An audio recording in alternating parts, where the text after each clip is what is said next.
plenty fans, I know plenty fiends. Bitch, I'm chasing goals, I ain't chasing dreams. A lot of people stuck in a place they never seen. It's a cold world, best friends turn to enemies. People come, people go, a lot of memories. Ain't no second chances, bitch, this ain't Jeopardy. The hug got my back, cause they know I got the recipe. What's up? What's up, Coach? How you doing, bro? How's it feel being back? Good. If you guys didn't tune in yesterday, we had a great episode getting back to kicking it with Coach K, and now we're back here with Pillar Talk. I'm excited, man. Yes, I had to just make sure I could hear you talking. So hopefully you can hear me all right. Mic check on that. Yeah. Because it went weird for a second, and I'm like, wait a minute. Yeah, it feels like it's been about a month or so since we've been. I mean, you did your show yesterday with Coach Javon Johnson, and feels DSP. weird to say that yesterday. Shout out, and back to back because it was Tuesday instead of Sunday, and just the back to back. I'll be honest, I like it better on a Tuesday. So do I. I really do. I like getting them. Like we got the week has just got momentum. I feel like, man, once you get Monday out of the way, you got a podcast on Tuesday, one on Wednesday, some content for the week. Like I kind of like the structure better as well, to be honest, man. And I like having Sundays off. Dude, that was why. So I like having a day off. And we have like listeners, right, that'll listen to both. So anyone who might be a fan and listen, like that's why we switched it.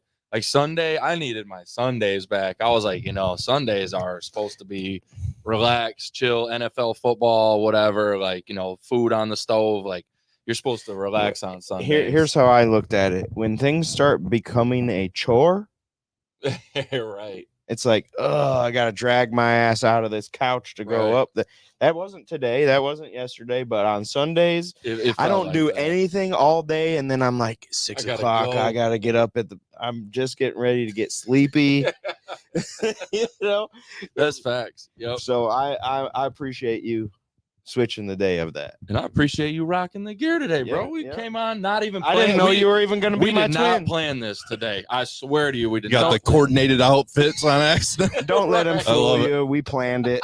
Send him a text before I came up, like, where the gear? Actually, what you don't know is this is only thing Coach has in his wardrobe is 17 of these shirts. I like it. Keep it simple. Thank you, All Heart Athletics. We appreciate you. Hell yeah. So we got Nick from Nostalgic Nicks. I almost couldn't spell that earlier, spelling it out. Yeah. I said, how the hell do you even spell that? Well, I had to change the name too because I like with CDs games, everybody's like, is this CD games or whatever? Like nobody could like get that together. It seemed like every time I got a call, it was never like CDs games. Like it was like, I've got bad branding here. It's kind of like your CDs nuts. Yeah. I tried to make a spin on that. Our Twitch there for a while was like C and then D's with like D-E-Z. Yeah, right. Like I tried to make a spin on that, hoping that that was a bad idea. You live and you learn, Next time he gets banned on Twitch. Yeah. That's man, we were actually like literally struggling to figure it out. We were like, wait a minute, what is it here? Nostalgia. Now, my crazy question is, good morning. This might be weird, but like, did you get questions about like, do you sell CDs here? That might be a really that did happen a lot actually. Like kind of like you said, the mix, almost the branding, almost. Yeah, I had somebody wanted me to make them like a mixtape, but like a mixed CD, like, and it was oddly specific. Like it's 2008. Yeah, and they make matters worse. Like they had no idea how any of it worked either, so they like didn't know like how I would get the songs. I was like, come on, you gotta go with it. Like Spotify exists. You've never used LimeWire? Come on. Right, those days. But I think I don't know, the person stopped calling. I was like, I'll burn you a CD. I'll burn you anything you want. Just come on in. I'll get you a CD. Yeah, I won't even charge you for it. I'll just do it just for fun. Yeah. I can even teach you in the process. It's really not that hard. You got any of those compact discs? Yeah. Dude, those days were fun though, man. Tell me those days of like I know technology's so much more efficient now, and it's like click of a button I have. But dude, there was I talk to my wife about this all the time. There was something so cool about like getting a shuffle and an iPod the first time, and like burnt CDs and like, oh hell yeah, just all them genres. Like the first time you could get a CD and you could put 10 different artists, 10 different songs on that album was like the coolest shit you could ever do. Oh yeah, man. And think of how many computers got ruined too at the same time. Yeah. But yeah, listen, I'll say this: I never got mashed by LimeWire. Dude, it was LimeWire, everything else. That no, I would LimeWire try. got my first laptop ever. Yeah, I love LimeWire. My dad bought it. Told me no funny business. Don't be looking stuff up you ain't supposed to. What's the funniest business you've looked up, dude? No, but that was. Don't answer that question. It's a trap. That was not even it. Man, it was music, but I had so much music on LimeWire that it. That's how you found those crazy computer. ass mixes. You know, Yep. like you'd go download something you thought was it, and it turns out it's like somebody had like Some dubbed Indian over dude. other shit on top of it. Yup. You know, And you're like, wait a minute, what? The right? Skechers song comes on. You're like my Skechers. Yeah. For the Lugs commercial, 29 at 250. He is right though, man. LimeWire killed a lot of computers. Yep. But that was, I'm not gonna lie, that whole time to me. So if you go to like the Henry Ford Museum, right? I went with my daughter last year. There's like decades. They do like sections by the decades. So you go view like the 50s, 60s. And there's like, it's crazy, bro. Like stuff we grew up with is in like a shelf at a museum now. You're looking at a CD player like, bro, I used to have one. They got a Discman in there. Yeah, like, it's wait crazy. a minute, how old am I used to have one. After CDs, when the first MP3 players came out, even Such a iPod generation. Okay, I never had an iPod. Never? Not even like a little shuffle? Dude, I was anti-Apple my whole life. These are the shit. These cameras right here are the only Apple anything I've ever owned. No shit. Yeah. I owned a Zune. Yeah, I was about to say you had a Zoom. I had you? a Zoom. Yeah. Yeah. It sucked. I was like way ahead of that smartphone game, and I had one of them like Nokias that did everything, had games on like actual real games that you could play on it. It was like you would text on the side like this, and then you could put your MP3s on there, like the whole thing. Like that's what I wanted. Those came out right, kind of, because all that stuff came out right at like this is like that stretch of time, right? Where like technology hit, like it's hitting it now again, but it hit like a mass wave, man. Where it was like CDs, oh shit, no more burnt CDs. MP3s, oh shit, no more MP3s. Now you got screens on your iPods. Can't even. Yeah, I do wish it would have like stopped at 2008. If I'm being completely honest, man. Sometimes that's a great conversation to have, but I'm gonna be real. Like, things are weird. I have a deep convo where I'm like, we should have quit. We should have just halted it and said, this is cool. I make a joke in my inner circle very frequently about having like the modern day Amish. You know what I mean? Like nothing past like the millennium, like by PS2 era, stop there. Don't go any farther. You know, before TikTok was a thing, there was a thing called Stumble Upon. And I used to use that all the time. It was like just like a web crawler. That's all it was. But it was basically pre-TikTok. And on this thing, there was like several times I'd come across something. It would take me to like a YouTube video, and it would say like, "Stop, turn back, don't keep going." Like, and that's exactly how I feel. Like I should have stopped. So before we get any further into this, let's actually, who are you? What are we talking about? I guess a little context would help. Yeah. What is Nostalgic Nicks? All right. Yeah. I mean, so the self is in the name. So my name is Nick, and Nostalgic Nicks is like a 90s memorabilia store built around my electronics repairs.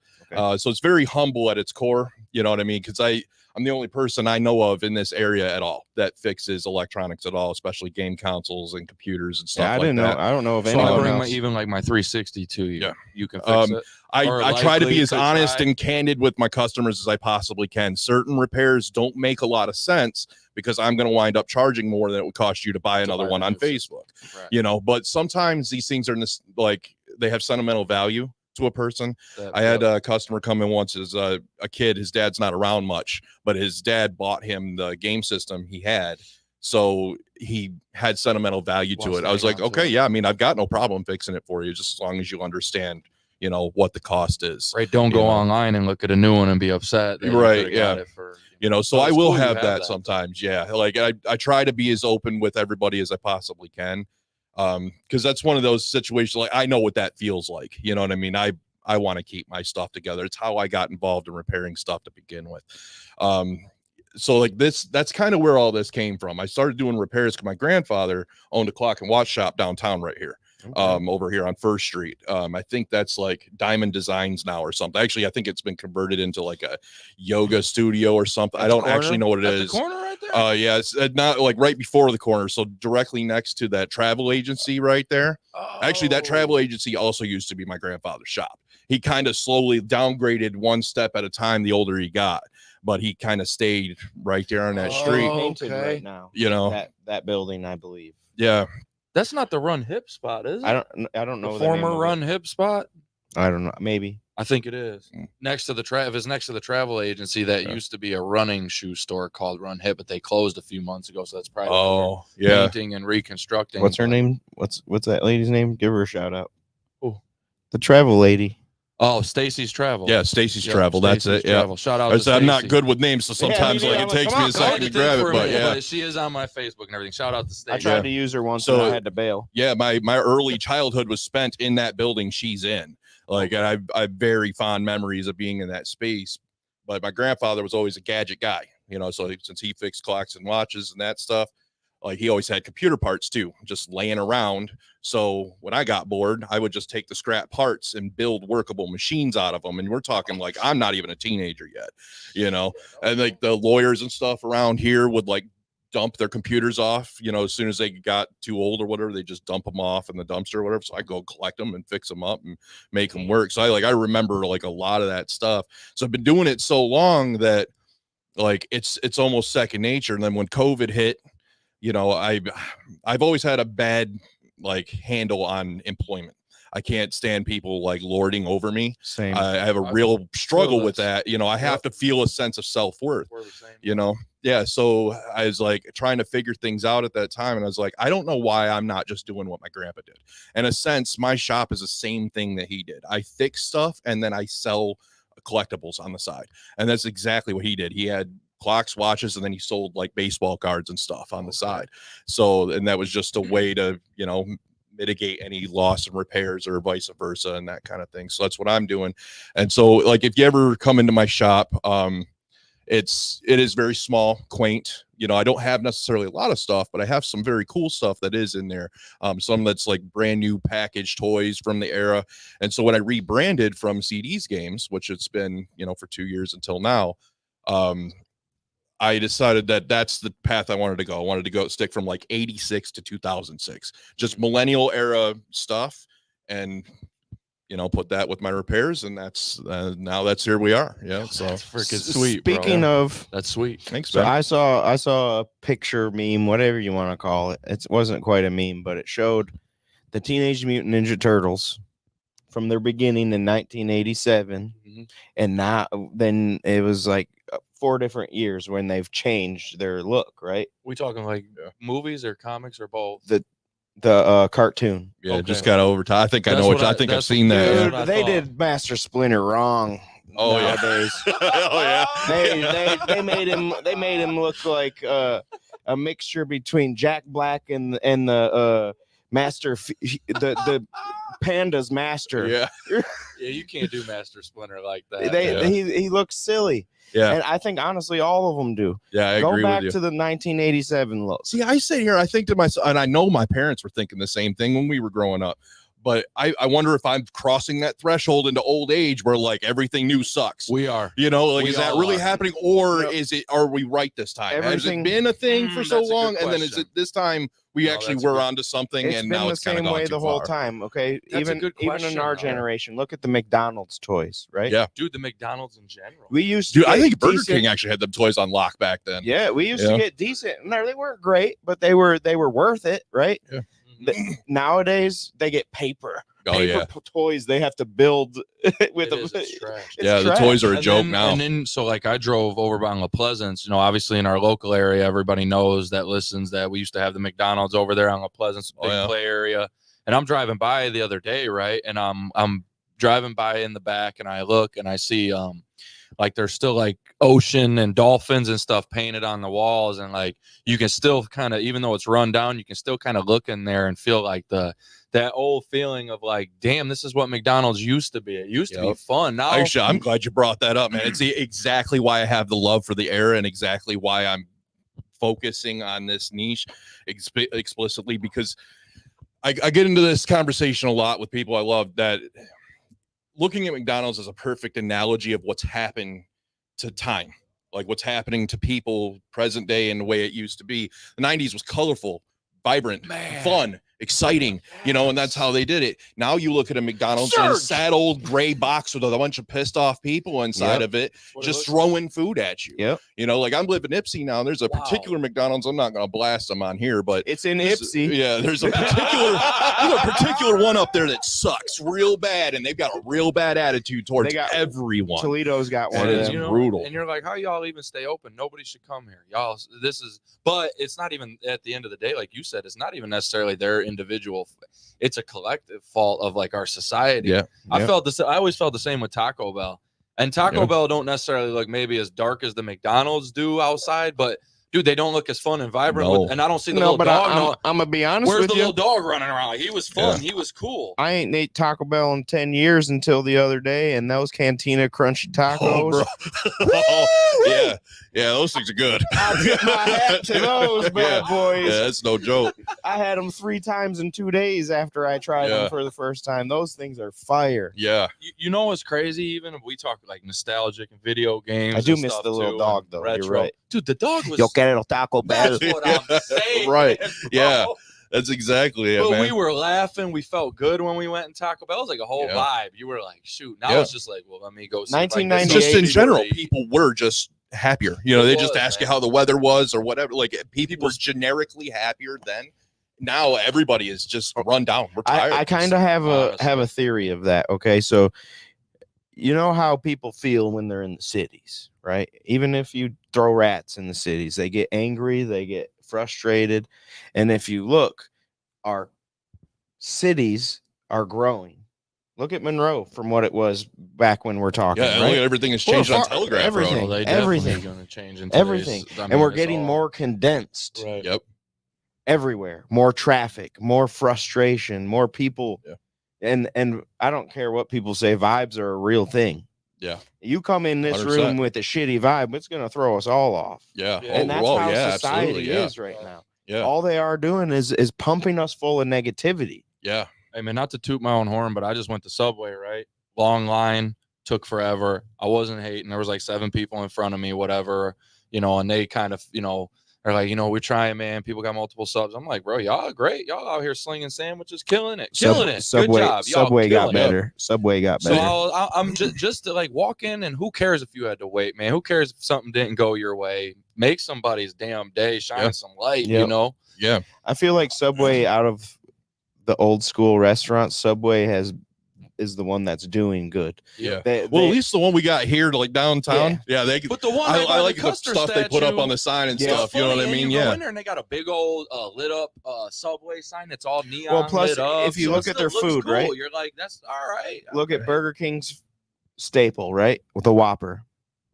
Bigger or smaller than it was when we were a kid? As far as like size, that's like hard to gauge. I think for size me, of the burger smaller. It has to be smaller. I believe that. How it's about smaller? the Big Mac? Oh yeah, Big Mac's definitely smaller, higher price, and they all cost $10 more than they did in 1998. Yeah, that's another reason why people are. So I think the biggest reason. There's dissatisfaction in work. No matter if we're happy with the job we are doing, it's just a dissatisfaction with the work itself, the pay it gives you. Because even if you like working at fast food or like I like delivering pizzas, honestly. Like that was my thing. It's a good job, and I like it. I would like to hold on to that, but it's not rewarding enough. You know what I mean? Yeah. Like I like the job plenty, and I'm happy to do that, and I take no shame in that. But yeah, and now it's just not rewarding enough. You know, and that's like almost any job. You know, plus the crushing weight of especially inflation now. It's just insane. Crazy, right? You know, so there's a lot of factors going on, and we spend all our time, you know, looking at a phone or whatever on social media, and it keeps us locked into something that isn't reality at all. Correct. You know, and meanwhile, our outside environment is shrinking. Like you said, it's growing, but we're getting more boxed in because we're getting closed in with more and more and more. So that just builds this thing of frustration. And I know just last week I went on a vacation to Hocking Hills. Dude, I saw your pictures. It looked awesome. I love the place. I absolutely love it. I loved it so much that the entire time I was there, I was like, I'm moving here. I'm going to live I here love it. because there's Right. not a lot of people. It's very humble and quaint. You know, like it's really nice when I'm standing outside and I don't hear a damn thing. I don't hear airplanes going overhead. I don't hear nothing but crickets. And I miss that so damn I love much, that. You know, that's an incredible place to go. I went once when I was younger, haven't been since. It was actually a trip my wife and I have talked about doing in the next year or so. But like Hocking Hills is one of those places that'll bring you back to like a real reality and get you out of the rush of life, man. And just really make you like think like, damn, all that stuff that's going on is really not as important as I probably make most of it to that's be. Facts like right this there. is important right here. I try to tell people like social media isn't even real. It's fake. There are some people that post their real lives on there, but most of the people that are out here, me included, I'm just trying to get a rise out of a lot of the people or show off on whatever we're doing. That I don't post my kids. I don't post my real life, what I'm doing, unless it's at an event. You know what I mean? That's not who I am. That's who I'm portraying to be. Right. Of course, it is along the lines of who I am, but I'm not posting everything I am or everything I'm doing. And that's definitely how Facebook started. And our older generation's definitely doing that. You know, I mean, no shade against, you know, our parents or grandparents, but like they spent a lot of time on Facebook posting every little detail of their life. Just like had lunch. You know, just went to the crab lunch. It's exactly. It's like, we all had lunch today, hopefully. I mean, you know, I just used Scotch tissue for the first time. It is thin. Yeah. Right. No, that is true though, man. The thing about, so one thing I do always point at too. So remember when we were kids, we still had video games and technology, but we did it. Here's the crazy thing that's changed. We did it together. So like take video games, right? A kid now will sit with their headset on, VR or whatever, for hours alone without speaking to any other human being. We sat and played freaking Halo and Mario Kart. They're talking. And then that's what it made worth it doing. Right. And when you beat me in Mario Kart, I probably might have, you know, come on, man, or you hit me with this, or we're joking, we're laughing, we're messing with each other. I agree with you, Coach. They're physically alone. Right. But now they can connect with anybody across the world. Yeah. But I think that's hurting. So now I won't disagree. But now I can play with 15 of my friends at the same time versus taking turns one. I just think there's something different between being in like your bedroom and like playing with those 15 and actually being in a room with like 5 or 6 cousins playing Halo. Oh yeah, there's a difference between high and handshake. Right. Yeah. I mean, I agree that like a lot of the technology we have now is absolutely fantastic. I mean, it is great. And there was a reason why it was invented, because the people that made all that technology knew that this was going to be hot, that this was going to be great and people were going to enjoy it.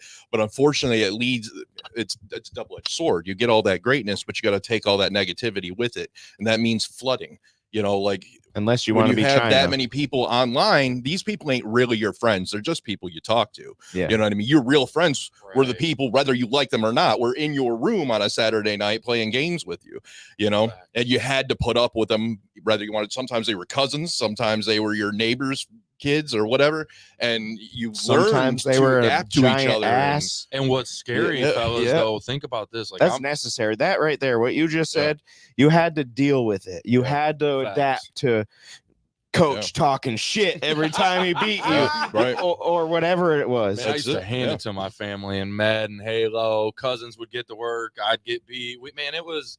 But again, it was that drives competitiveness. It drives just togetherness. Like I think more importantly, and I think you can speak to this, is that it taught sportsmanship. You know what I mean? Yep. Like if you had to put up with people that were abrasive or hard to deal with, and you learned to work with them, hopefully either you or the other person learned how to appreciate each other's successes. And most instead of the time of being like, oh damn, I lost, and throwing a temper tantrum about it, you can be cool about it. It's like, I'll try harder next time. I'm gonna get him. Right. You know. Another round. Let's play another round, bro. That type of attitude. Like, let's keep playing. Let's have fun. Exactly. And you don't get better any other way. Something's got to frustrate you to get you there, you know. But see, that's what scares me though, because like to go off of his point a minute ago, right, about like those are guys that you hung out with or gals on a Saturday night, those were your friends. Like what's scary as a coach and as a father is like we had a lot of people we grew up with, and very few, for most of us, made it through. Like I laugh at people that say like, I got 20 friends. No, you don't. especially if you're 40, 30, 40, 50, you don't have 20 friends. You can't keep up with 20 friends in your 40s. You might have some partners, you might have some homies, some associates, whatever, but you don't have 20 good friends. You don't have 20 people you can call and they'd all come and give you the shirt off their back, or they'd be there for you no matter what if something went down. Like, you don't have 20. Right. I hate to be like that downer, but I firmly believe that as you age, it's very hard to find that. And I think it's like 1 in 10 billion to find that. Like, that's it's hard, man. Rare. You're lucky if you get a handful, for real. And then you got some other people that are associates, partners, buddies, but they're not. If you call them, they may still not be able to show up for you, that type of deal. But they might go have a beer with you on Friday. Right. So they're not necessarily a bad person for you to be around. It's just, can I consider you like my ride or die friend? Right. I like you, but don't expect me to call you a lot, Coach. You know what I mean?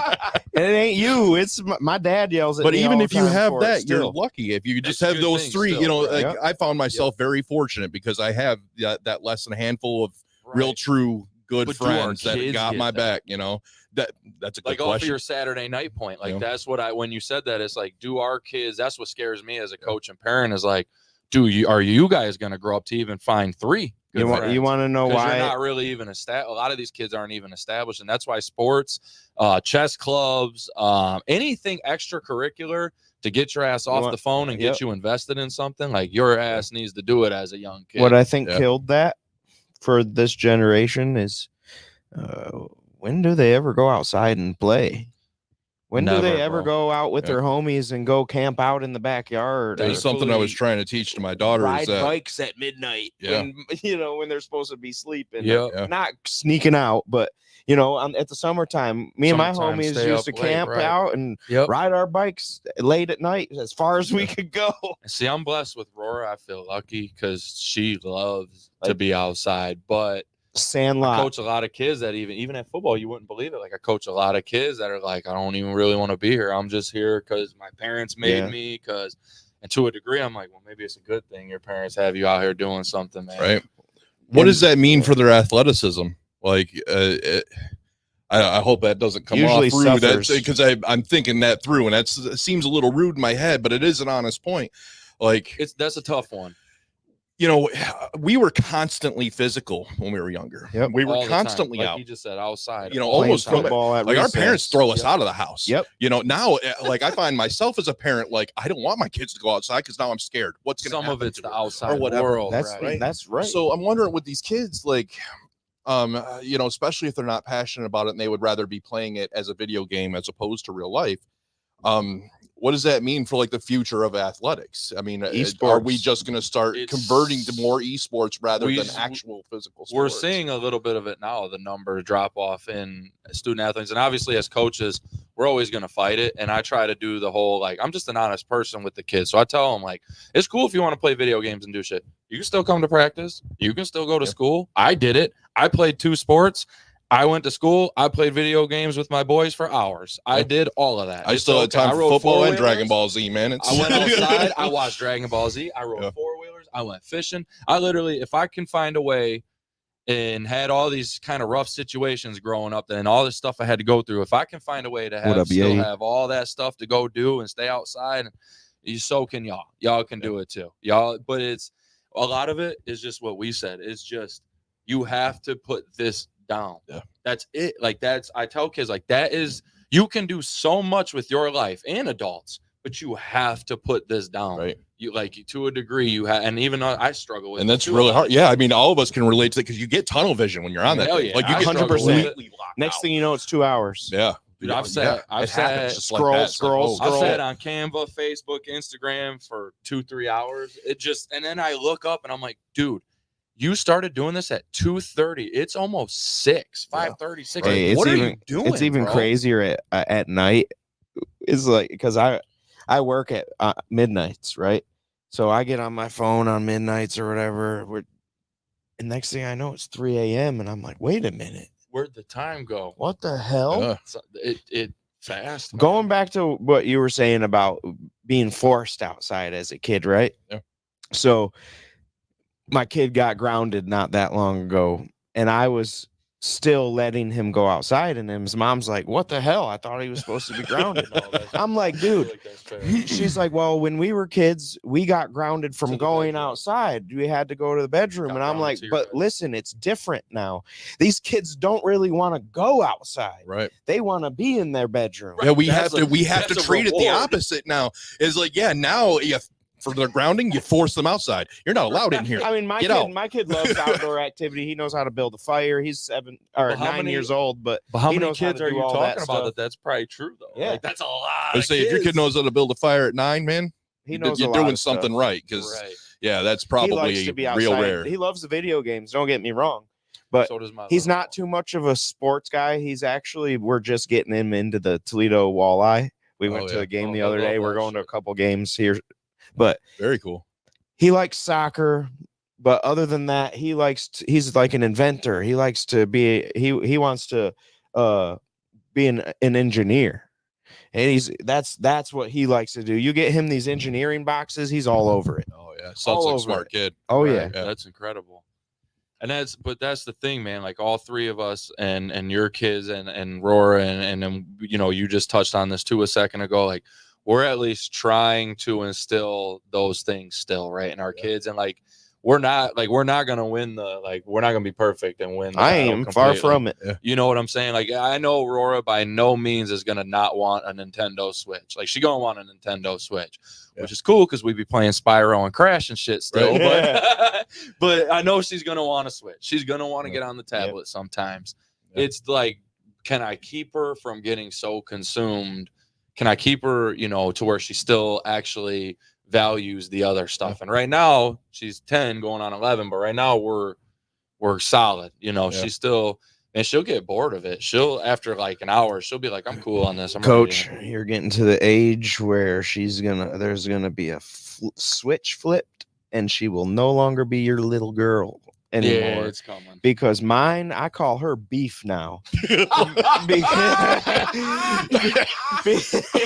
because she's always walking around looking like she's got beef with somebody. That's funny. I started calling her Beef last month. I'm like, you know what, Beef? She's like, what? I was like, you keep walking around like you got shit to kick in. We're gonna have a problem. Just look at her and be like, hey, Arby's, where's the beefs today? That's crazy. But that's 100% true though. Like my oldest is 13, should be 14 in about a month. And yeah, like she's about to enter high school, and like she's at that end of middle school. I hated that era of my life, man. That was brutal. Like I couldn't, like, every kid is going through all their changes at that same time, and they're all very aggressive about it. You know what I mean? Like they're all really mean and angry, and they'll say the meanest shit, and it really tears down who you're going to be for like the next 10 years of your life. You gotta find a way to deal with it, and I just wondered, like, the conundrum I have, is like, I have to feel our parents did the exact same thing. Like when we spent 6 hours on a video game, and we're like, how do we get this guy off this thing? And I wonder if it's the same thing now, but maybe we're too worried about it. Maybe they'll be just fine, like they'll just grow out of it. Well, there's a difference. 6 hours and like these, you're not wrong. I agree. I do agree for with that. 6 hours before. I think I've spent the whole day on these video games as an adult. Dude, I've played college football for the new college football is about to drop in line. I can't freaking wait. I'm not gonna lie. For the first time in 11 ages. years. Man. I'm so pumped for that game. I'm like, I told my wife, I'm like, the next 3 days, 4 or 5 days after that game comes out, don't bother me. What up, Tony? It's over. So I already hit up the coaches. Part of my thing is not even so much the game, but it's the addiction, right? So the ability to step away. Me as an adult that has very, very good control over my addictions and my self-control, and I still get sucked in. What were we talking about? The phones, right? The video games are worse. I'll go months without playing video games because I know if I do, I'm sucked in. Yep. Right. I've been playing Fortnite now for 2 months after not playing a video game for years. I will say that was the biggest irony when I opened my business. I opened it because of the passion of games, and as soon as I opened it, I stopped playing games. And it's more than just like my passion became work. It was more than that. Like I found myself driving more at life and less towards my hobby. Yep. You know, I started caring more about my physical reality and less about like the inspiration I was getting from, you know, the games I was playing and that kind of stuff. And I think like for us, the difference, I think the real difference that we're looking at between, you know, what we did when we were young and what our kids are doing now is their life exists inside that technology. Yes. Our life didn't. It's not like I hopped on to Grand Theft Auto 3 and actually like was talking to like other people there, right. you know, but for these kids, their whole life is there like that. Maybe their only friends are 300 miles away. So on a lot headset. of them, that's the case. Well, you remember what we said? They don't go outside and play with the kids in the trailer park no more, right? It's right here. Which means every single bit of their friends, every bit of their hanging out, all of it. My 11-year-old is on the phone all the time, FaceTiming with her friends. But that's how this generation hangs out. Yeah, it really is. As much as we hate it, that's also what they do. Right. We created it. Yeah. That's also true. We are the originators. Kind of made this world. Yeah, that's true. You coach it or allow it, man. So like, and I always say that, like, the crazy thing is like our problem, you know, because the generations will always kind of blame each other, right? And I'm like, no, the problems that each generation have is from the generation before. Like, that's how it works, right? Somebody raises somebody has, like, that's how this thing works. Yeah. So our issues in our generation stem from what? Our parents. Right. Our kids' issues are going to stem from how we raise them, what we'd allow. Yep. What I hope to accomplish, like when raising my kids, is teaching them to focus on the positive of what we're doing instead of the drawbacks, because every generation will do this till the end of humanity, is we will continue to pass our problems onto our kids, because 100%. For us, that's oversight. We didn't see that because we were trying to correct for the problems of our ancestors, essentially. Right. Yeah. So I love that. Yeah. So now, like, that's kind of it, basically, you know. So if we get them to look at what we're actually trying to do in a positive light, you know, that might change the dynamic a little bit, but there'll still always be faced with the problems. It's like this. Damn, what a point. Listen, he got me on that one. I'm sitting here like, shit. If we raised our kids like the Kennedy regime, like JFK, right? What did JFK had all these schools doing push-ups and pull-ups, and there was legit phys ed movement. It was all about being healthy and fit. Yeah, that is gone. I'm gonna be real. That doesn't happen in the gyms now. I don't think Biden or Trump gonna come up and start talking about. No, but right. my point 100%. Is these kids become what we teach them. To your point, that's real, though. Right? Yeah. If we were teaching them to not abuse whatever it is, video games or phones, they wouldn't. We are the regulators of our children. It's my fault that my kids on there 24/7. Some of that really is. Some of that is deeper, though. Some of that is parents are afraid to discipline too. But that's still my fault. No, I agree 1,000%. It's our fault as parents, 1,000,000%. Yeah. But that's like the deeper level of it too, is like, so most of our parents, and I talk to parents about this all the time because I have to deal with a lot of situations, and I'm like, I'm not here to be a friend or buddy or whatever. Like, I'm here to get this person where they need help to go. Meaning, if they're trying to, get a scholarship, if they're trying to win a state title, whatever they're trying to do, if they're trying to go to trade school, but they need to keep their grades right. Like, we're trying to get kids where they need to go by all means necessary. It's not about being nice or being friends and that, as a coach, I'll be honest, is a little easier than when you're a parent. It's a little easier just because you can send them on their way. Because at the end of the day, though, there is a little something to that where, like, your kid, there's a different feeling. As a coach, I'm asked to do that. That's my job. Is that respect will go two ways too. With the kids, they see a coach. You're not their parent. They're a little bit more inclined to believe you or listen to you because you are outside the home. You are a different mindset. So they'll focus on that a little bit more. And I know I did when I was young. Nope, same thing. They kind of look at you as a homie, but with authority. Right. They you do it the right way. And with parents, like, I don't want my kids to hate me. You know what I'm saying? Like, and I really, like, I want them to deep down, we're correct. But at the same point, like, you're right. I can't be my kids' friends. You know, like, not yet. I'd like to be, but that's just not reality. I have to when they get old enough, they start paying bills and they've got responsibilities and they know what it means to be an adult. At that point, we do start being friends because they've reached the point where I can't help them anymore. They're helping themselves and they'll be helping their kids. And then to the point we had earlier. Okay, so we're all fucking bunch of kids raising kids, anyway, pretty much, right? For the most part, unless you're 35 and had a kid. Started your having your kids when you're in your 30s or something. With most people. I didn't know a damn thing raising. I was 20 years old raising a little girl. Yeah, that's the thing we all grew up to realize, right? Is like our parents didn't have the answers. My daughter actually, she asked me the other day, like, "Oh, I wasn't allowed to do this or that. I wasn't allowed, but you let them. Why?"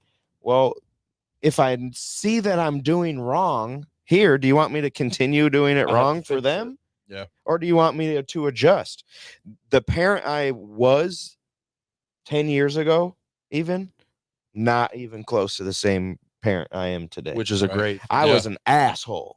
Yeah. I was a yeller. Same here, man. I've made a lot of changes in the last 10 years I myself. was the prison warden.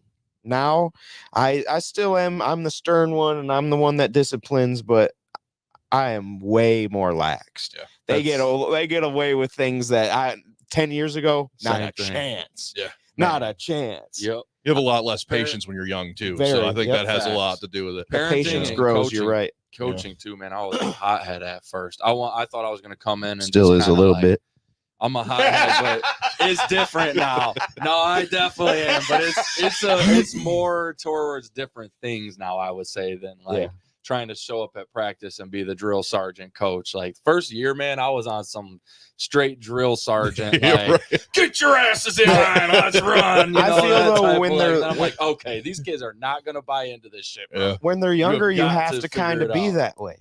You have to instill these things. So now my kids are 9 and up, 9 to 16, and I don't really have to say much. Yeah.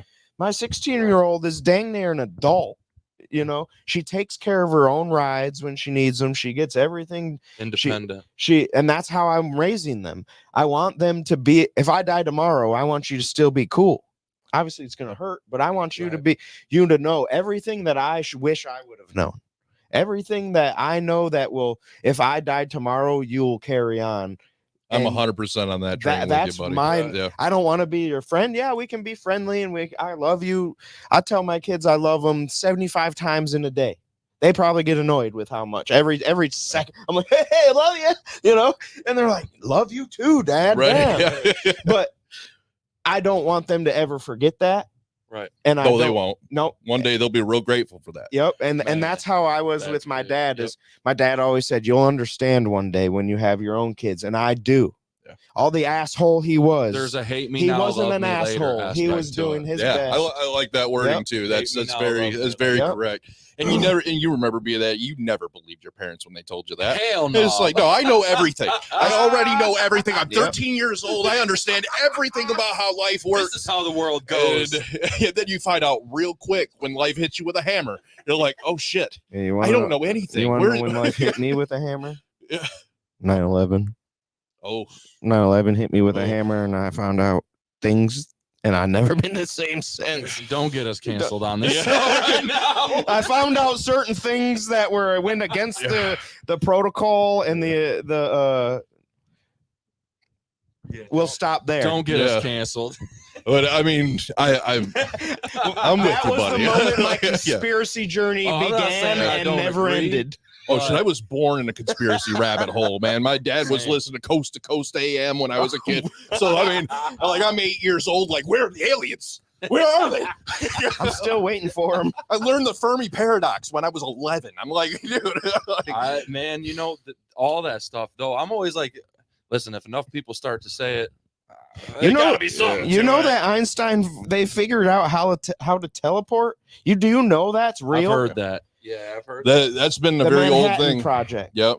Yep. Oh yeah. And when they brought the ship back, the people that were on the ship were fused into the ship. Yeah, some were like stuck in the hull and whatever. Yeah, but that's real life. That's not even conspiracy. I hope this isn't something that's too extreme for a podcast. It's not. I mean, it's not. But I will say this: here we go. You have to consider, and this comes down to parenting to a certain degree. You have to consider what power is. You know what I mean? And you're talking about, especially countrywide authority or a globally wide authority, you can't tell the people the truth, just like you can't tell your kids the truth. You can't explain every fine detail of reality to your children. They have to find some of it out the hard way. They have to discover some of it on their own. And you can help try to guide them. And I mean, I get pretty pissed off at our government too, just like anybody else. And I get pissed off at the lies. And most of it is a morale problem. Really, what we have is a morale issue more than anything else. I can handle lies. I expect them to. Yeah. You have to. You know what I mean? Like, otherwise, your whole country revolts like overnight because of that. So as long as it remains conspiracy theory, that's fine. But put a fun, positive twist on it. You know what I'm saying? Well, I guess really all we should be doing there. We need to have a higher morale system about everything that's going on, and we don't have that. That got completely crushed. Do you pay attention to politics? A bit. Do you like more than I want? Do you like Vivek? I do like Vivek. I do too. I don't love the guy, but I like him mostly because he's young. I'm very much on a camp of you probably should have an age limit how old you can be when you become president.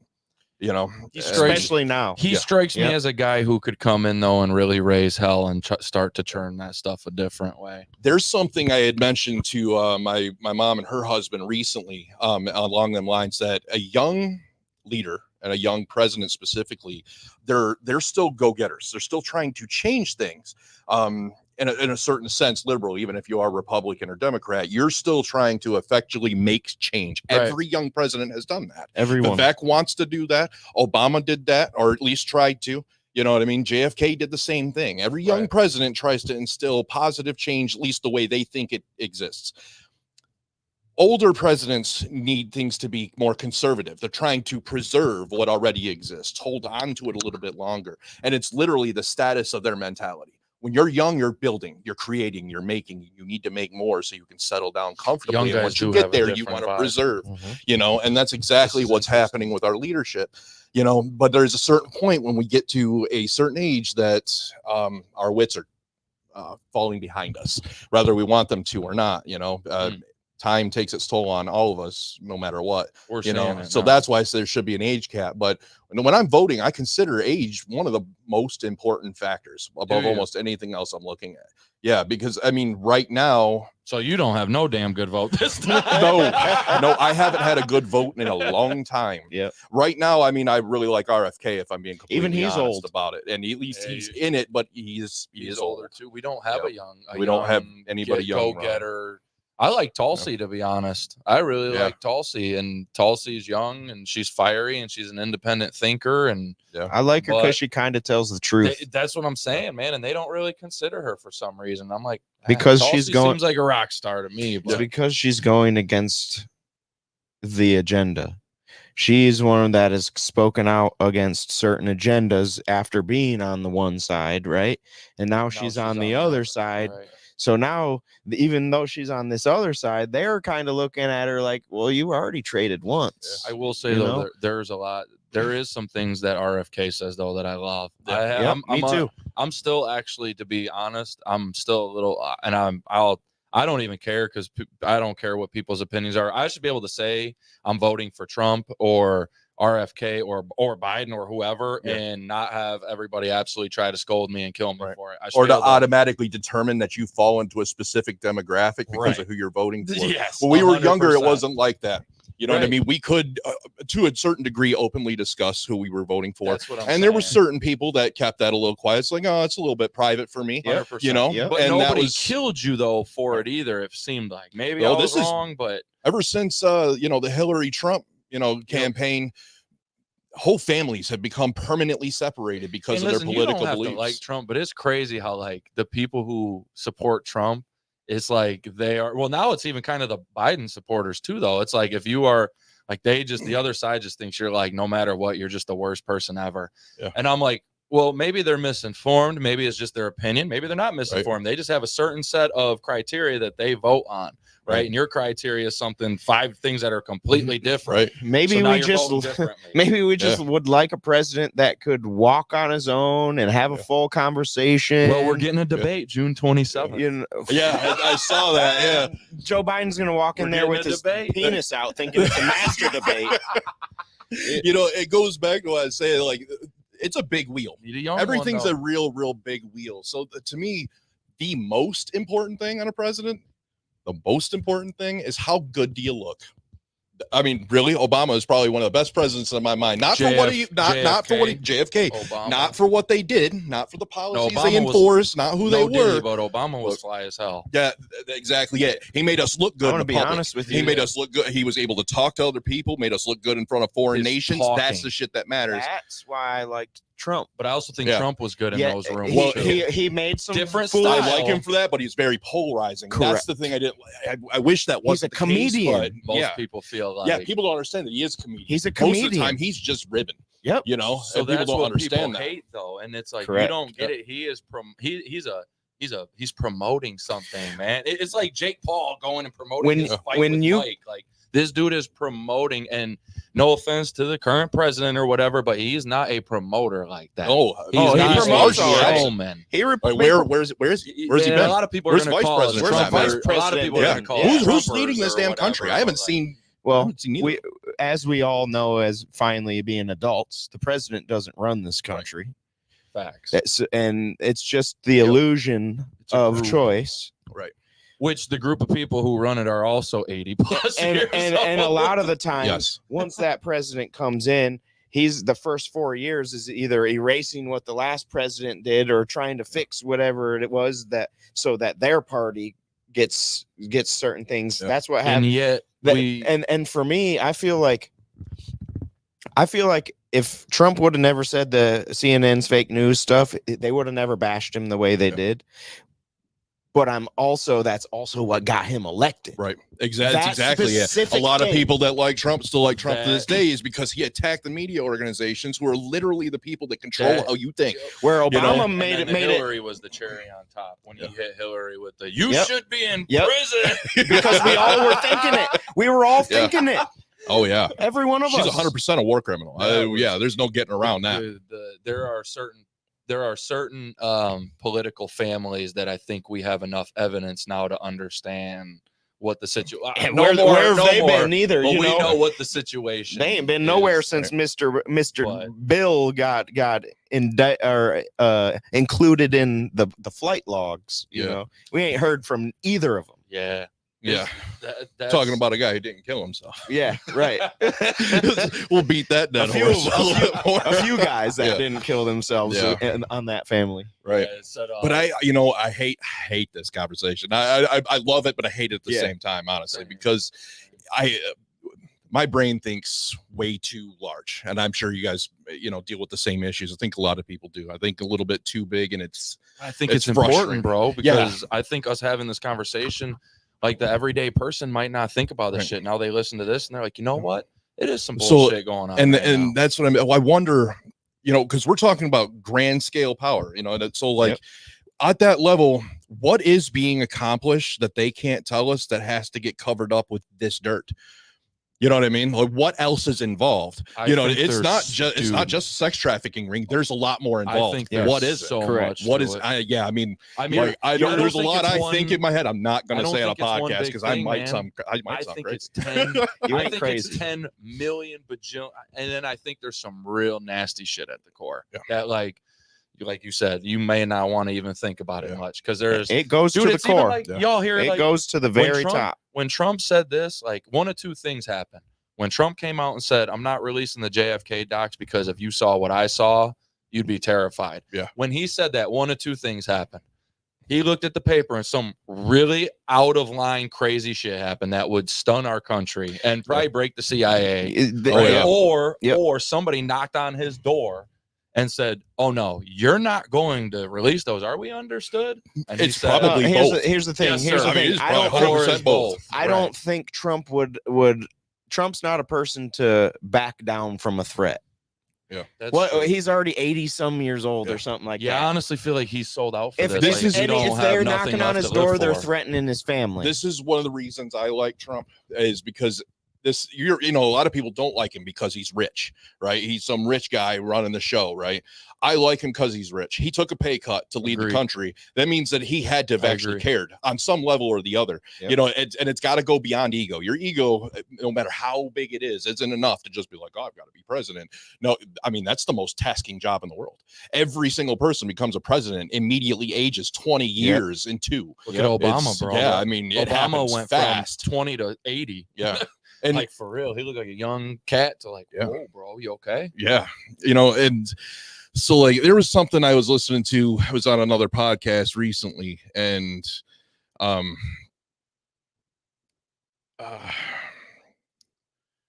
never mind. I'll come back to you when I remember exactly. I want to make sure I phrase it right. Otherwise it's not going to make any sense. So if I remember, I'll come back to it. But I'm not grabbing it immediately. But I think there needs to be term limits for Congress, for the Senate. I think even if it's, I think there needs to be age limits for that, not just like the president, you have to be 36. Well, no, you got to be 36 between 36 and 75. How does that happen though? If all the people in power run that decision, it's like they'll never make that change. Dramatic change. And then never the one time happens we storm they storm the Capitol, then they just come after Trump every day. The one time we do what we're supposed to do, as the Constitution says, for sure. Now, of course, you got to expect you're going to get come down hard on, right? Everyone that entered that building, even though it's multiple cases of CIA forcing, trying to get people into the White House. And then they also, the news cut out the part where Trump was like, don't go there. Be safe. That happens all the time because they control the way you think, and he attacked the organizations that tell you how to think, and so they're trying to win that battle. And that's no extreme change happens without dramatic. Elon's going through people shit on Tesla and X, and people hate Elon just because, well, A, he obviously bought Twitter and gave free speech, change it to X, but B, he clowns the hell out of everybody on Twitter. He literally bought. I think I'm like. Elon's a double-edged sword. Dude, I'm convinced 1,000,000% though that he bought Twitter just to clown the hell out of people. I love Elon. That was the only reason. He was like, I'm going to spend billions on Twitter so I can mess with all of you because you're all annoying. I love Elon, but I also think he's going to bring the end of everything we know. With the AI, Sam Altman's going to bring the end of everything we know. AI is the most terrifying thing there is. Yeah, he's the one that created OpenAI. Okay. He's the one who knows the secrets that he won't tell nobody. He's the boy. Elon was a part of that though, but he got out of it. Yeah, there was a breakup. I'm sure. And they don't like he each was other at the beginning because Elon wanted to be more safe. Right? Elon, I don't know. I don't know about that, but Elon wanted everything to have checks and balances. I think so. And this guy wanted free open, let's go, and Elon wanted to pump the brakes a little bit, is from what I understand.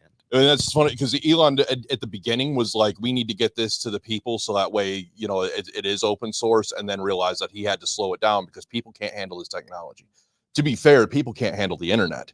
The internet, if you think about it, the internet is a military grade smartphones. We can't, and they just gave that to the public. Yep, we didn't do that. Smartphones, for no reason. The internet's 100%. The news is what the FBI and the CIA use now. Yep. They don't even most of their budget for central intelligence goes to social media. Right. They look at going back to Elon Musk. He just unveiled the fact that the CIA was using Twitter as their own specific database to basically take out anything anti their opinion but that goes back to the 9/11 days, the Freedom of Information Act, right? Yeah. Well, and you can access those documents, but 90% of them are all black. Yep. They're all it's the same with the JFK. You can get 75% of the JFK or 80%. My of it, biggest but there's thing a is 20 that they won't, and you're like, as humans, they think we're dumb. That's I'm what like, that dog, if you 1% give matters me a 8 lot, out of 10 you know? pages and you hold the other 2, what the fuck do you think my first question's gonna be? Yeah. What's on the other 2 pages? Yeah. What's on those pages? Ray, why are you keeping those? I like the idea, as a running joke that for 100, 200 years, it's just been dick drawings. Yeah. You know what I mean? They're just fucking around trolling the next president. It's like, there's nothing important here. You know what I mean? It's just a Xerox of somebody's ass crack. That's what the classified documents that Trump took home. It was just ass pictures. That was all it was. And it was my ass. And it was my ass. The greatest ass in America. Yeah. It has orange hair. Yeah. Dude, if you guys have never seen Shane Gillis, I know this is Dude, he does great. Love Shane Shane's Gillis. Trump impression is freaking That's perfect, yeah. hilarious. He knows So that. funny. Can I bring a circle around this for a second? So we talked about time travel. We talked about Trump. So how about the fact that there's a book The Baron Trump thing? about Baron Trump being a time traveler, and the Trumps are the ones who own all of Tesla's patents. Yeah, no, there's a guy on TikTok didn't right know now that. who is, Donald Trump's his dad shed or is a grandpa. teleporter. It's a time travel device. I've It's a seen guy's that. shed. This guy went into the That's- shed that's as what he like claims. a 30-year-old and came out as 60-year-old days later. No, I gotta see this. Yeah, guy. it's pretty wild. Yeah. The cops went into the shed searching for him, couldn't find him. Days later, this guy comes out as 60-some-year-old. Yeah. It's Man. pretty crazy. The way stuff He is makes a starting compelling to- case. I know it's got to be bullshit, but it's Yeah. a compelling case. Joe Rogan talks about it But- all the time, though, and I'm like, I'm not gonna lie, man. I listen to a lot to Joe Rogan, and I'm like, man, maybe there's something to Donald this shit. Trump- Joe's got all these smart people on, and like Yeah. they keep talking about this. I'm like, maybe there's something to this. That's my big thing has always been like Tesla and Einstein, right? And when I found out that, I can't remember if it was his grandpa or his dad, but one of Trump's is either grandpa or dad. When Tesla was dying, he bought all of that from him, everything. So Henry Ford couldn't get it because Thomas Edison. Sorry. Well, really, Thomas Edison and Ford were business partners and buddies. though. But Thomas Edison used Tesla, stole tons of his inventions and ideas, and then backburned him on the free energy thing. Well, there was I so never we're knew talking about the late 1800s here. There's so much to that because you're talking about an era of powerful people after the railroads were connected and stuff. This was designed, mind you. Yep. But in the late 1800s, you're talking about a lot of very powerful people that knew how to create the future. And when they did that, they realized that they could control knowledge and information. There's a whole lot of books that just straight up don't exist before that point because they didn't want that to exist to the public. And there's a lot of available stuff that was common knowledge then is not common knowledge now Right. at all. And the biggest part of it is you can't have the number one controlling factor of power is labor. Yeah, everybody talks about money being power. Money is a power, labor is power. Money is the tool by which that gets done. Right. So you have to control labor in order to effectively get things accomplished. And the only real way to do that is to have a functioning, working currency system. And the only way to manage that is to train people to work in boxes. There's no other way around it. You have to make the world this way, right? So if you give people stuff that works forever and is free, what are they going to work for? What are they going to build for you? Because you have to go back to slave labor. You're talking about an era that happened directly after they outlawed slavery. And I'm telling you, the only reason that happened is because they realized how to enslave literally everyone. This isn't just some crazy wackadoo conspiracy stuff. It makes a lot more sense. Instead of having one small demographic of the country doing all your labor, have literally all of them doing all Plus, of they the were the grunt work. superpower. Right. Take away that labor, and that superpower is, as you see today, not a superpower anymore. So, I mean, like I say, like you control the labor there and you move it forward. So that way things still get built and you can hide your king that way. You wonder who's leading the world. Who's actually leading the world. You can't kill a king you can't see. correct. You know what I mean? It's a group of people. if we're being Nino's real. Garden says J.P. Morgan is the one that ruined Tesla. It's people you're like right. JP running it. It's JP the Morgan has Soros done a lot. families. It's JP Morgan, the Soroses. There's a lot of names. I really believe Titanic in a more kind of crazy way, but I really believe there's a room that probably 8 to 10 to 20 people that or more, whatever, but they are the heart of it all, and it's probably a room full of guys the UN, like George Soros, and it's the Trilateral Commission. And I hate to say it, it's probably a few of our. I our also own people. tend to think that there's a lot of these groups that are a little bit separated from each other. They all do the same thing, but they're not in cahoots necessarily. Some of them probably are, and they probably are sometimes when they need to be. And this actually reminded me of that thing I spaced out on. The guy was making the point that evil collaborates often because evil is ambitious. Good people aren't really all that ambitious. They're humble.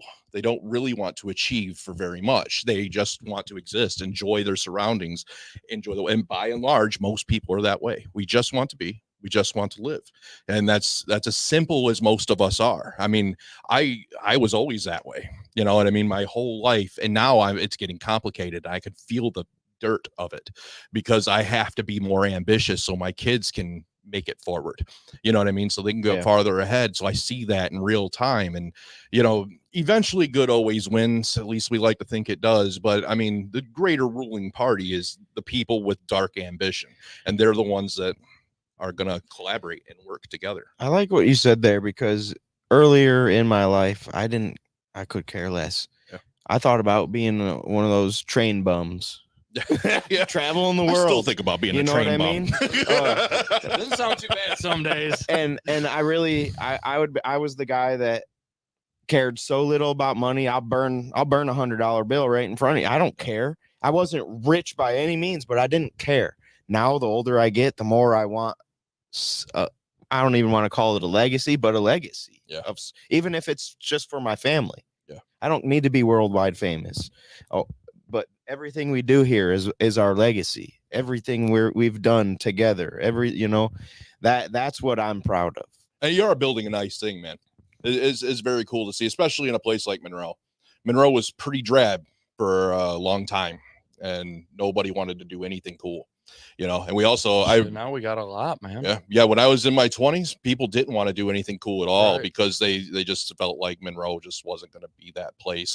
Every person that, you know, controlled if things existed or didn't exist, we're going to shut it down. But no, I mean, but to be honest, a lot of that old money, old business here is either out of the way or they're just kind of getting overran by everybody that's coming in and doing things. Monroe was supposed to be. It was slated in its beginning to be bigger than Detroit. We were growing faster, and we were actually like right here, ready to be bigger than Detroit. And then the War of 1812 happened, and it ran right through us, and we never got back to our superpower.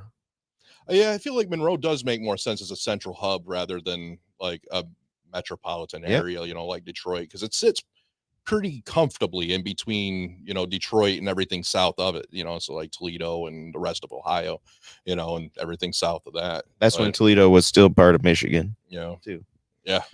Well, you know, they get that. We get the whole upper peninsula. So there was a war, the Battle of Lake Erie, where it was like these giant pirate ships having war, shooting out on our lake right here. How many of them ships are still? How many of them ships Pirates of the Caribbean out here, right in our backyard? Yeah. How many of them ships you think are still buried down at the bottom? There's a few. That's probably quite a few. I think about that's one crazy thing. I know we're getting close on time, bro, but I think about that shit a lot. I think about space and the ocean a ass load, like probably more than I should be interested in it with all the shit I have going on in my life. Yeah. Where I'm like, no, I'm going to take an hour to study the ocean. And I'm like, what am I doing? Yeah. My wife sometimes will be like, why are you looking up nature, animals, oceans? I always do. Because she makes fun of me, or not make fun of me, but she gives me shit, right? Because I'm a big cat dude. she always tells me like, bro, I love big cats. You gonna be like the dude on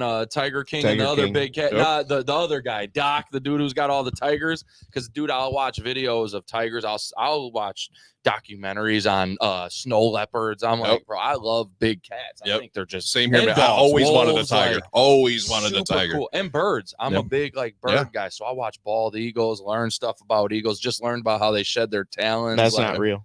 That's not a real thing. That's not real. I knew I should have looked that one up. What's up? Damn it! I shouldn't have just watched the video. Halfway through the eagle's life, he has to shed his talons and I've heard that. That's not real. No shit. Listen, I've heard that before. The eagle doesn't even live 20 some years. I'm glad you told me that because I was about to post it. Birds. Yeah, no, that don't happen. You can't smash your beak up and then it grow a new one. Listen, we're the Erie Mason Eagles, so I was about to use the whole analogy. Yeah, I thought that. See what happens when you mess with an eagle. No, it's not real. You said eagle don't live past 20 years either? No. That's great. Dude, the ones at the zoo are awesome. I thought they lived for ages. That's about its like age, 80 years, 20 some years. But that's crazy. That post said at age 20, it grows new talons. It hides at itself. age 20, it's actually over. Yeah, that's when it about dies. That's crazy. They lived about 13 to 20, something like that. The one at the zoo, man, they bring rescues in. Man, I feel so bad. He sits on the thing and he tries to fly and his wing is clipped or hurt or something. And they hurt. And he sits there and he does it over and over again. We got zoo membership. So every time I go, I see this bird, bro. And I'm like, I'll just sit and watch the Eagles for 10 minutes alone. Just sit there. You'd think he'd fucking grow new wings already, huh? Check them out. Yeah. Dude, they're beautiful though. But yeah, man, I get into all that stuff. Yeah. I saw that though, and I was like, oh my God, I shared it and everything. And then I did a little bit more research. I'm glad you researched it, man. It told me. Listen, most of the time that was a cool story. That's what I'm saying. Right. It really is. And I was gonna share, very inspirational. Hey, these kids don't know. Erie Mason Eagles. I was gonna be like, this is an eagle. Yeah. Tough eagle. We're smashing our beaks right now. Right. And then I'm like, oh, that's fake. Never mind. Yeah. But no, fake news. But back to your point, because I do agree, man. I was just having this talk. Pin Seekers, Nostalgic Nicks, BrainJerk. We got all these Primal Plates. Just all these new restaurants, all this fun shit. I love that post you made, like that. You've been doing that, like highlighting local businesses and stuff. I appreciate the hell out of that, man. But it is getting less traction as I keep sharing it, just from the reshare. So I want to find what I actually want to do. To be honest, is get laminated or some kind of nice cards, and I want to get like a stack of 100 of them at a time or so, and I want to get business reference card, and I want to actually give them to people at our shows and our orders and stuff, and say, look, you're looking for a haircut place or guy, come see TG. Nostalgic Nicks, you looking for some computer repair, you looking for 90s gear, like, you never know what he might have. If a lot of people go to Replay and find stuff, well, check out Nostalgic Nicks, man. Come down there and see what he's got. You might find something pretty sweet in there. So I think that's the next idea of that, is actually like, let's give people something visually instead of just scrolling to see like, oh, all right, I can go here to go have fun. And it's very cool too. I mean, the love for local business in general is where it's all at, and not even just Monroe, even beyond Monroe. It's just really good to support these places, especially if people don't feel like they've got a choice.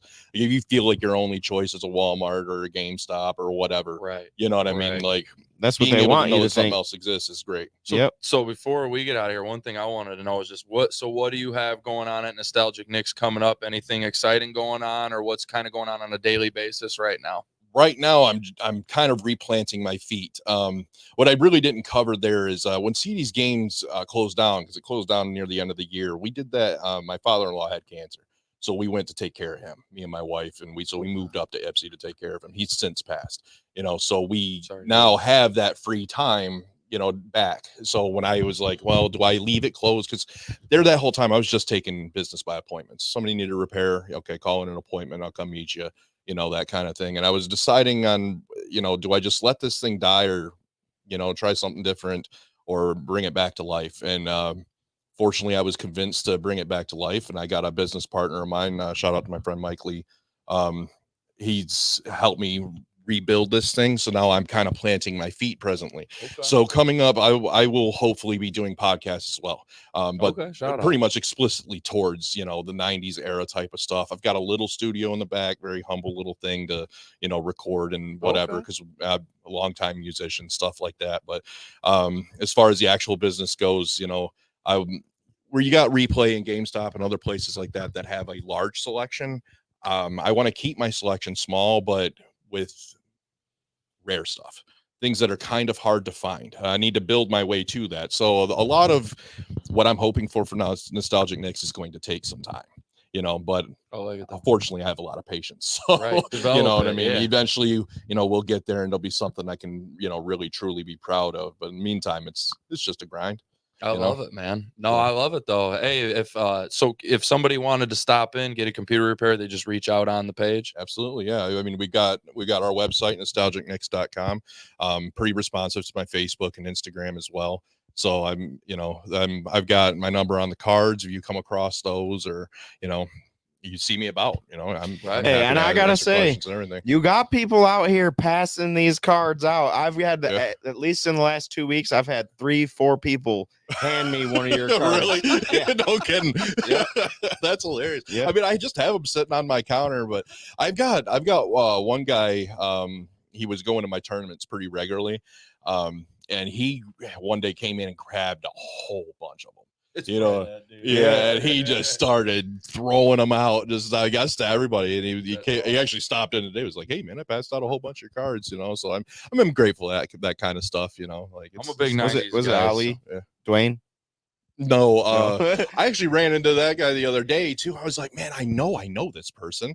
Like he bumped us while we were taking down the old sign, and I was like, man, I know that person. How do I know him? And I asked Mike. I was like, is that Ali? He's like, dude, I don't know. I was like, man, I'm pretty sure that's who that is, man. Yep. So, he gave me one of them. He was one of them that gave me. Yep.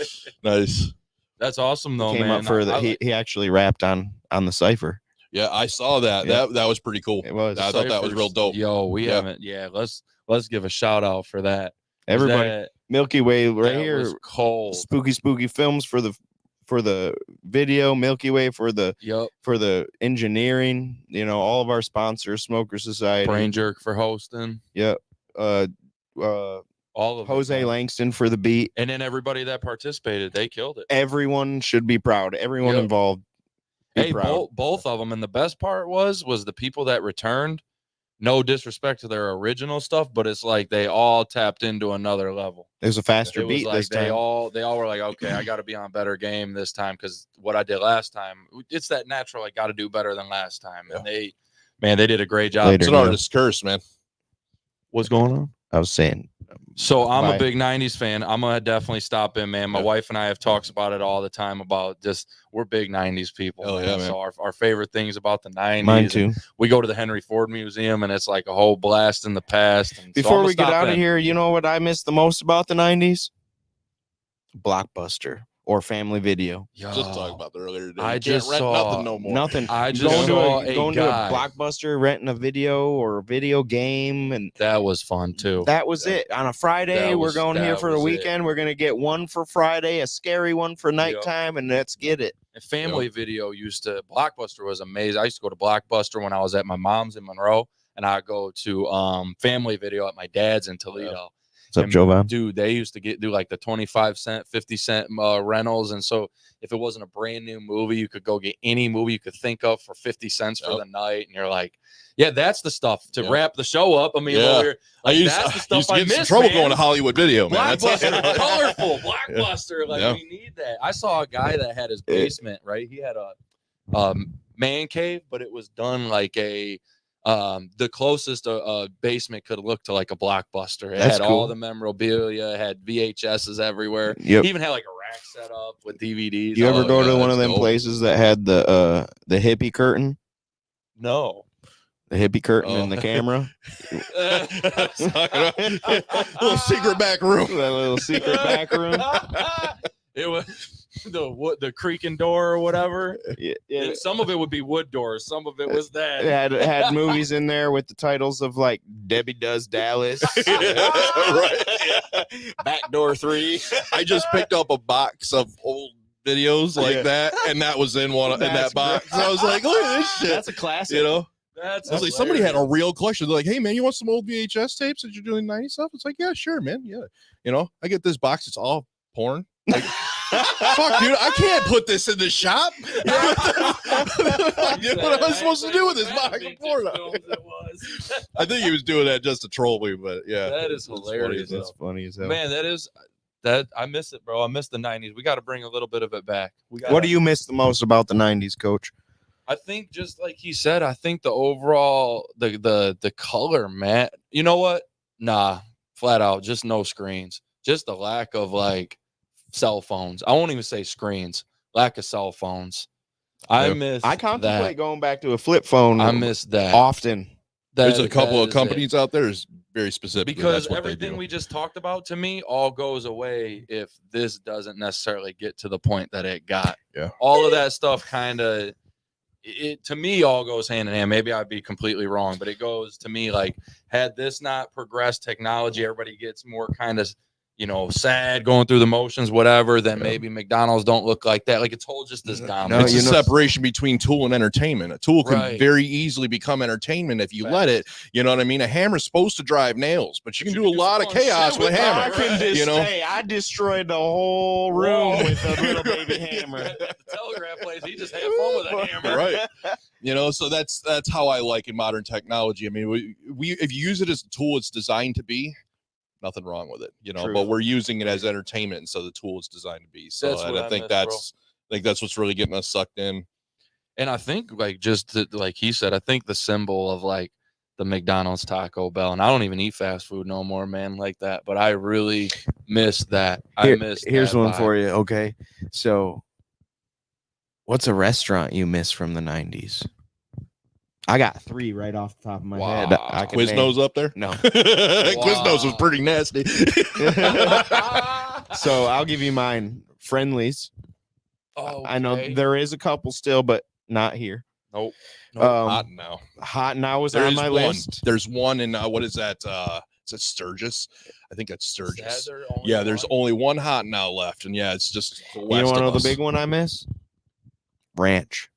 Oh, Ranch. Yeah, that was, man, I love that place. Dude, they had the best salads. Yeah. It was Golden Corral, but good. We have a Golden Corral in Toledo. That's the one thing. I hate Golden Corral. We have a Golden Corral in Toledo. I don't eat there because it's a madhouse in there every time you go in there, and then kids touching the food. Every time I go, I'm disappointed. There's like 2 things I like, maybe. Yeah, and honestly, most steak. Of the food's not great unless you get a fresh cooked steak. Then it's all right. Cook me the steak. Give me those mushrooms. Steak. Oh, Ponderosa Steakhouse. That reminds me of my grandparents. Talk about our favorite things from the 90s, especially if it's food related. The damn school pizza.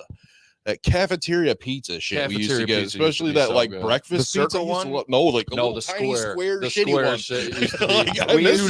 We used to get like a Mexican pizza version of that. I remember the circle one. Yep, that was my favorite. Yeah, that one. Used to really like Bosco sticks. You guys have that here in Monroe? I spent a lot of my high school in Kentucky. So. We did. What I ate a lot at lunch was Cool Ranch Doritos and the dippy cheese. Yeah, you used to be able to go there and fill up your whole hot dog like French fry container of them. Then somebody put some formaldehyde crab legs in that boy from science class. Ruined everything. Oh, it's tiny little sauce packets. You couldn't even get through 1 bag of chips, let alone 3. Oh man, and a Gatorade. Let me tell you what, that lunch, I gained about 50, 60 pounds one year just eating that for lunch. I know, kid, when the dollar menu came out at McDonald's, I gained 40 pounds that summer. I'm not even kidding. I believe that is a very real story, man. I was 100% an athlete, dude. When I was a kid, I grew up believing that I was going to be the next Barry Sanders. I believed it in my fucking core, man. That's who I was going to be. You know, there was no alternative. My parents were like, well, what happens if you don't make it as a professional? I was like, no, there's only one course in life, and it is football, you know? And I believed that wholeheartedly until the dollar menu came out, gained that 40 pounds, went back, started, going back to my regular workout routine when I got back to school and shit. I was like, fuck, man. This is tough. I'm out of breath, can't do nothing right no more. I'm discovering pot at the same time and music, and I'm like, well, this is getting traded in for a new model. Started smoking weed, playing guitar. It was the end of my athletic career.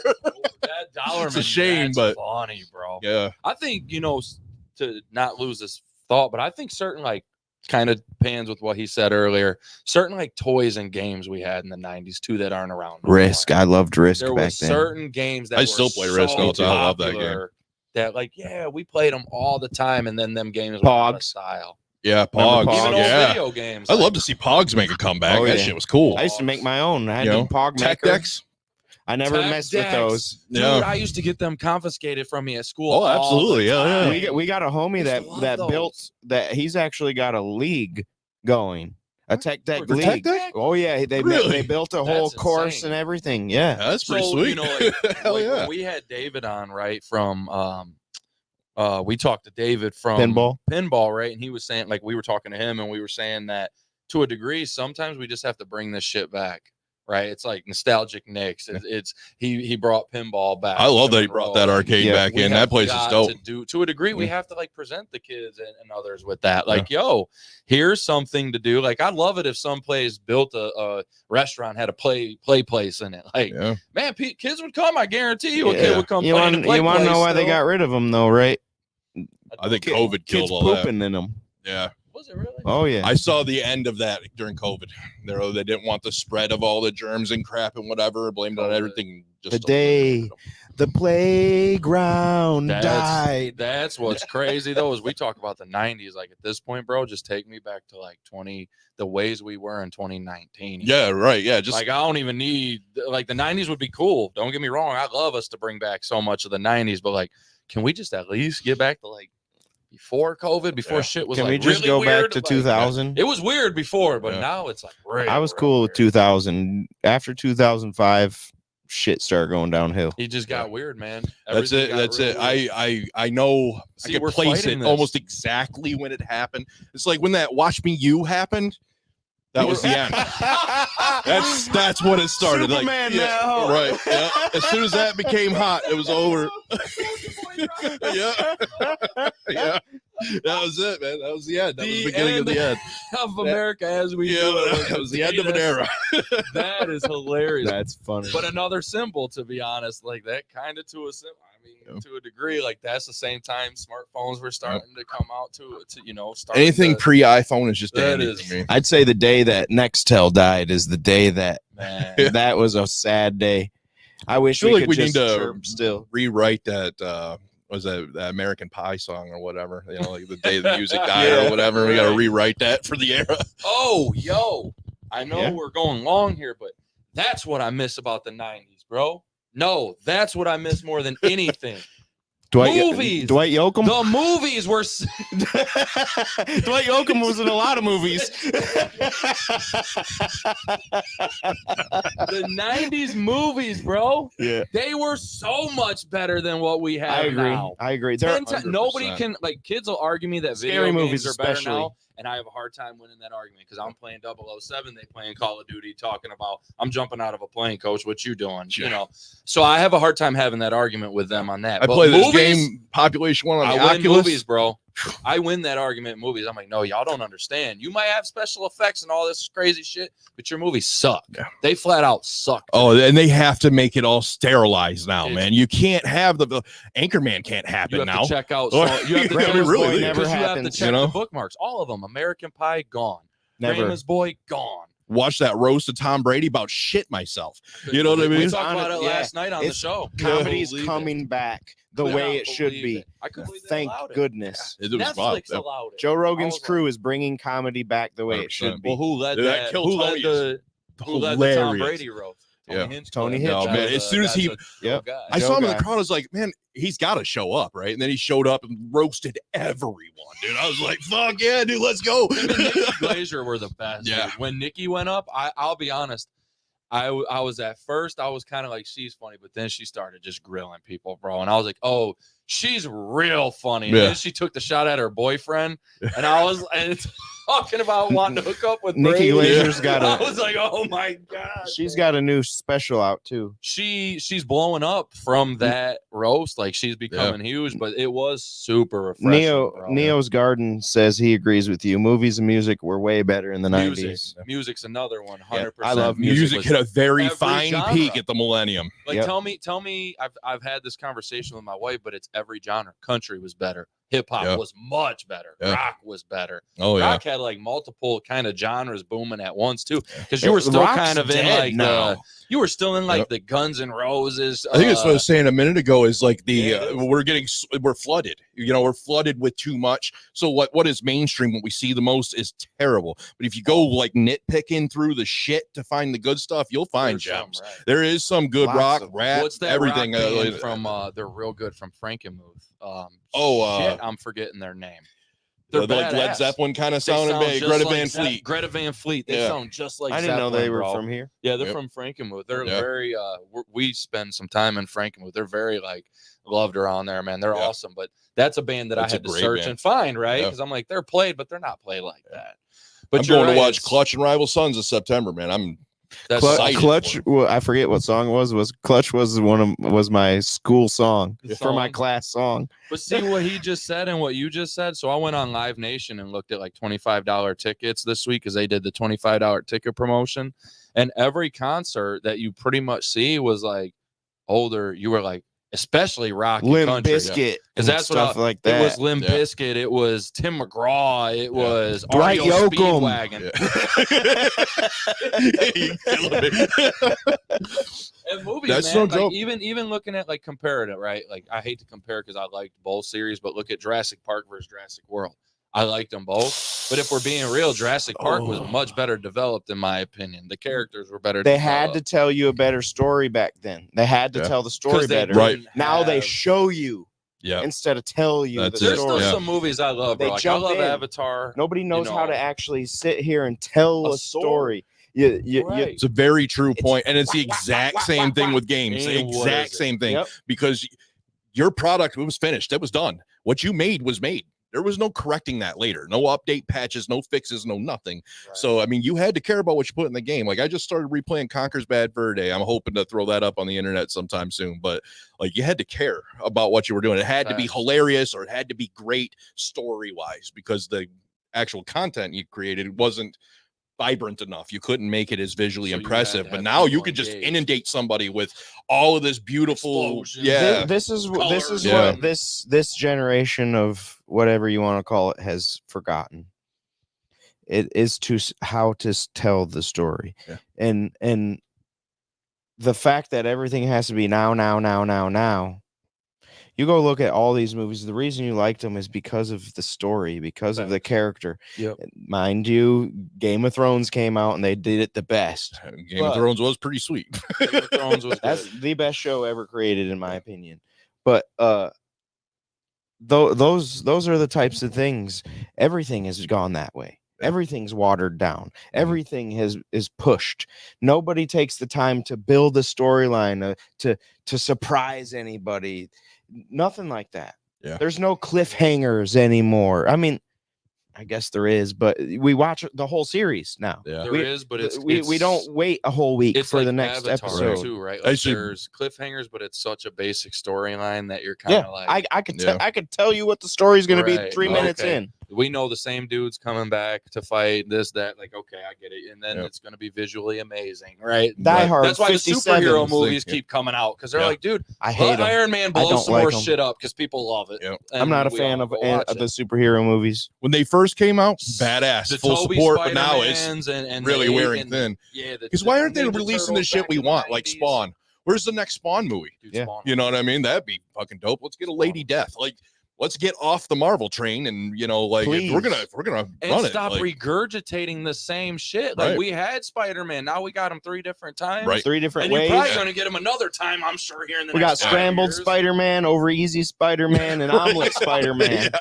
How many times are you gonna feed us? And I'll be real, like that. I like the Tobey Spider-Mans because, and I've watched them all. I watched all 3 Spider-Man series, and his was still by far the best because the storyline was the best. Yeah. It was developed the best in my I'm gonna say the animated one is the best one. I've heard the animated one, and really I'm gonna tell you your thing with Spider-Man is my exact thing with Batman. And when they did the newest Batman, I was like, why didn't they just do Batman Beyond? Like, why? We should have just done that. I did not like the Why are we 90s Batman. No, I didn't. That's the one I'm talking about. I liked That's the what one you with, liked? with Jack Nicholson. I liked that one. Oh, you mean the movie? The movie. Oh, I thought you were talking about the like Batman Beyond. Oh. Yeah, that was a cartoon from the 90s I watched. See, I like Bale. Bale. Yeah, I really like Bale. The early Batmans, those were good. Yeah. Yeah, those were really I good. didn't like liked, Mr. Freeze one Dude, and that all one that. was a lame as little hell. I'm weird, not yeah. gonna lie. That one was. Yeah. The only thing I liked is I kind of like Uma Thurman as Poison Ivy in that movie. For him, when I was a young kid, I was like, man, Poison Ivy's kind of dope. Like, but Halle Berry as Catwoman. I was like, but Christian no Bale shit. was a good Batman. I thought he was. He was. I thought he was. I good. can't, dude. After Pete Holmes, I can't take that seriously anymore. You know what I mean? Like that whole like Dark Knight series is just out the window now. You know what it is for me though is Heath. It's that one with Heath, bro. I'll watch it Everybody just loves for that. the one with Heath. I love the Batman Begins. Role, man. Like he killed every role he was in, though. Really, every one of them. All of them he did. His movies were phenomenal. My favorites, if we were like Batman Begins, because it shows you how Batman actually became Batman for once. It doesn't just throw you into the story. It says, okay, this is how he was created and why he was an actor. He was Batman. Yeah. It was because it was his fear. It wasn't because of anything else. Yeah. It's because that's what he was afraid of. Hey, one people didn't like that I liked for that reason was I liked the Ben Affleck Daredevil. Yeah. Back in I the loved day. Daredevil. I thought it was a great I movie. barely People remember hated that. it. I thought it was I awesome. do remember watching it. I barely remember it, but I did like him for great. Batman. A lot of people were like, no, fuck him for Batman. But honestly, I like him as Batman. And he hangs out in a circle of people that are passionate and care about, They're this kind of stuff. Damon is like his homie, like their best friend. Yeah, so I reasonably believe that he would have done a perfect job if it weren't for the piss poor writing. It's really, really bad writing, really, really bad directing. It had nothing to do with Ben Affleck, And once again, if we're going to cast Ben Affleck as Batman, why is he not old man Batman raising up a brand new Batman? Do you know what he just wrote, though? Wrote the movie, acted, and produced it. And it was the best freaking movie I've seen in probably 10 years. You think Batman, the original Batman, becomes Alfred when Alfred dies to bring a new Batman? I mean, because without Batman, without Alfred, Alfred's the real superhero. Right. Yeah, it always was. He's his version of Jarvis. Same thing. Jarvis is the real superhero. The suit's the superhero. Jarvis. It's not. So we've seen Tony Stark. Like he's susceptible when he don't got the suit on. Like he can fight a little bit, but put the machine on him. Now he's a whole new thing. Elon's a real life Tony Stark. I'm waiting for it. I'm waiting for the full suit, man. I'm waiting for that. Y'all haven't though. Well, they got the jetpacks and stuff. They're using them in the military just put in the first Neuralink, man. I know that's a different topic. Oh, they did, didn't they? That's a huge thing. They said it worked. Went off without a hitch, man. That's massive. Yeah. Said it worked. Well, I have crazy because it's not my theory. It's terrifying, but Elon. It can put people's. I mean, it could do a lot, man. That's the scary part. It's Here's a little thing that I heard about Elon and Neuralink. So one thing about Neuralink is it's like it's gotta somehow program in with your mind, right? Right. So part of Elon's buying X was so that now he has all the data that incorporates all these human activities. How do humans speak to each other? How do all these things? So now once you finally put that Neuralink in, now it'll be an easier flow. Yeah. Well, his thing has been, he's been saying it for a long time, is that the natural progression of technology from his point of view is to increase the bandwidth. Right now you have to physically type it, but the objective long term is to increase the bandwidth. So that way you and your machine are symbiotic. You work in tandem with each other. That is the most insane freaking thing I've ever heard. Bro. That's his disposition. I know Metal Gear Solid. I've heard this, but that's Metal Gear Solid. That is just the most insane shit ever to think about. It's why we watch movies where this was like, thrown at. It's like, this will never happen. We literally said that. Terminator would never happen. Skynet would never be real. Like Rogan said. And then they named it Skynet. Yeah. Rogan said something today, and I think he's 100% right. You watched that? No, it was yesterday. I was going to say, you watched Toys Gracie's episode? No, not yet. Ooh, I can't wait. Said, I'm gonna watch it now. Yeah, I haven't seen it yet. We live in the most interesting time ever.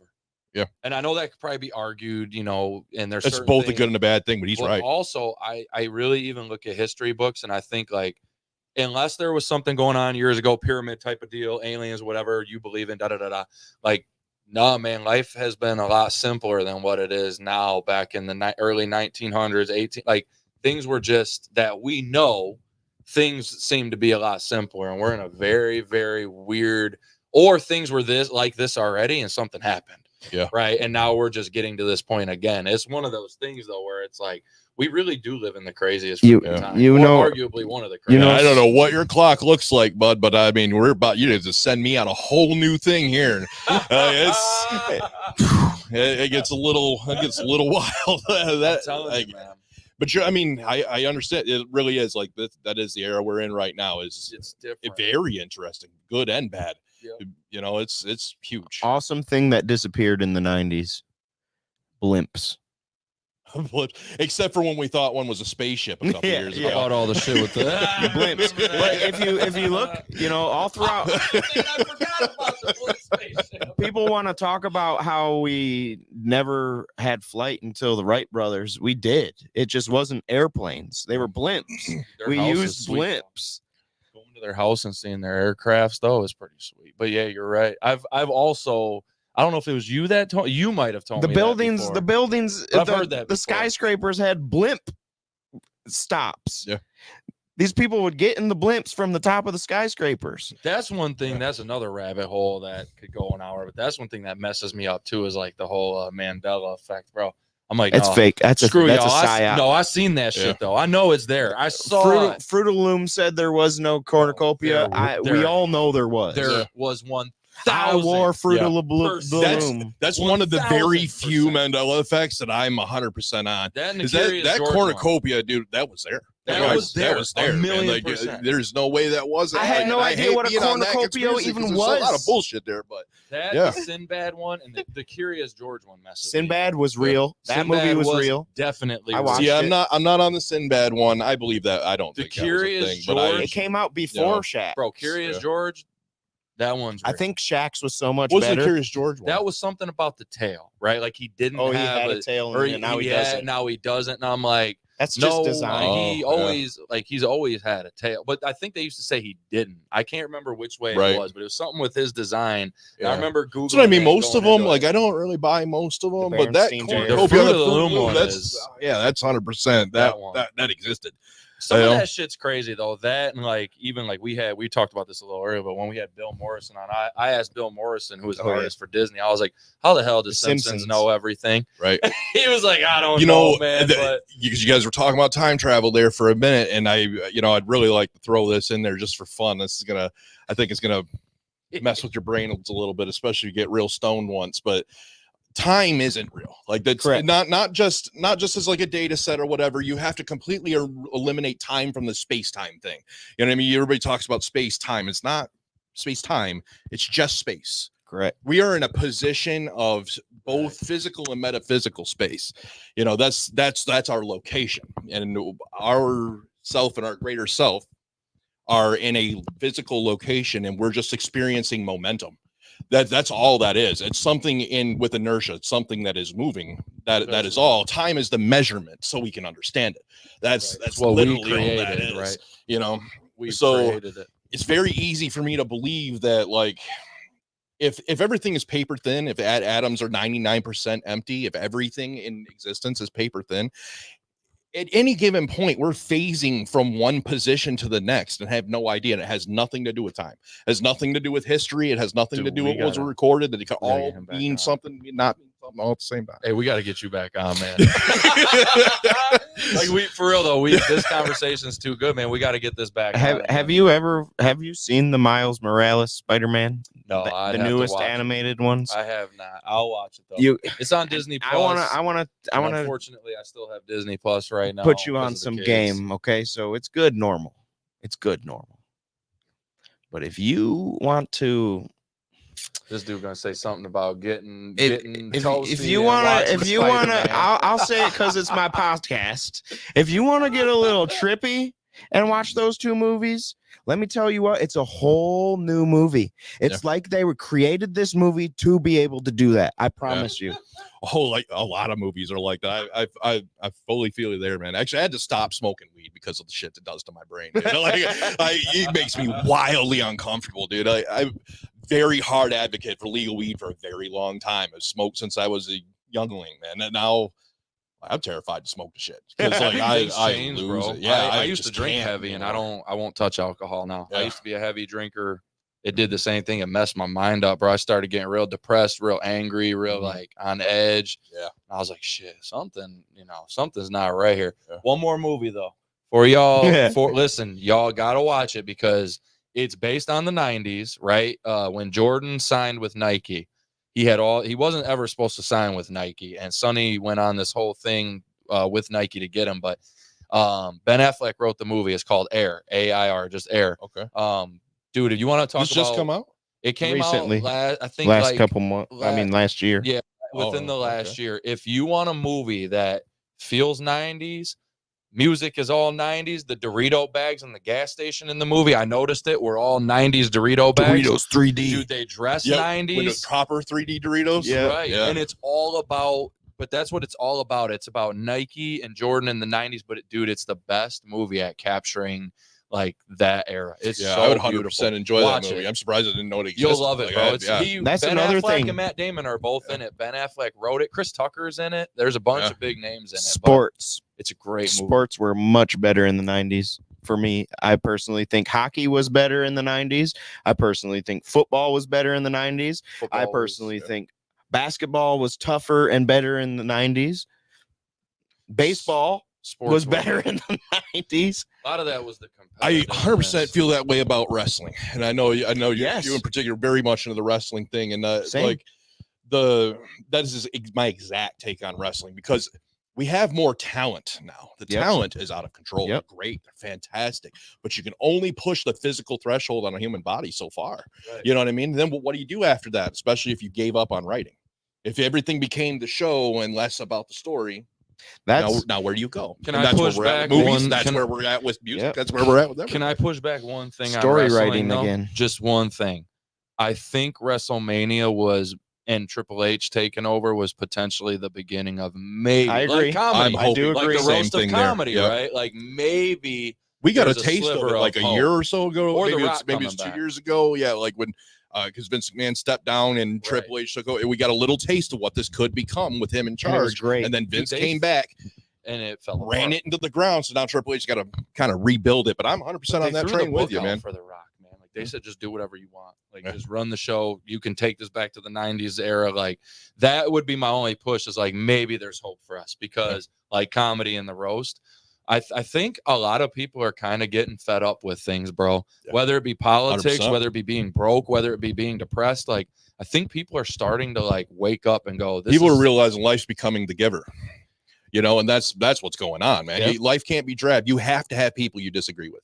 You have to have people you don't like. You're gonna meet assholes. You're gonna meet people that are mean and rude and ugly. You're gonna meet these people in life, and you have to have it. That's what gives life color.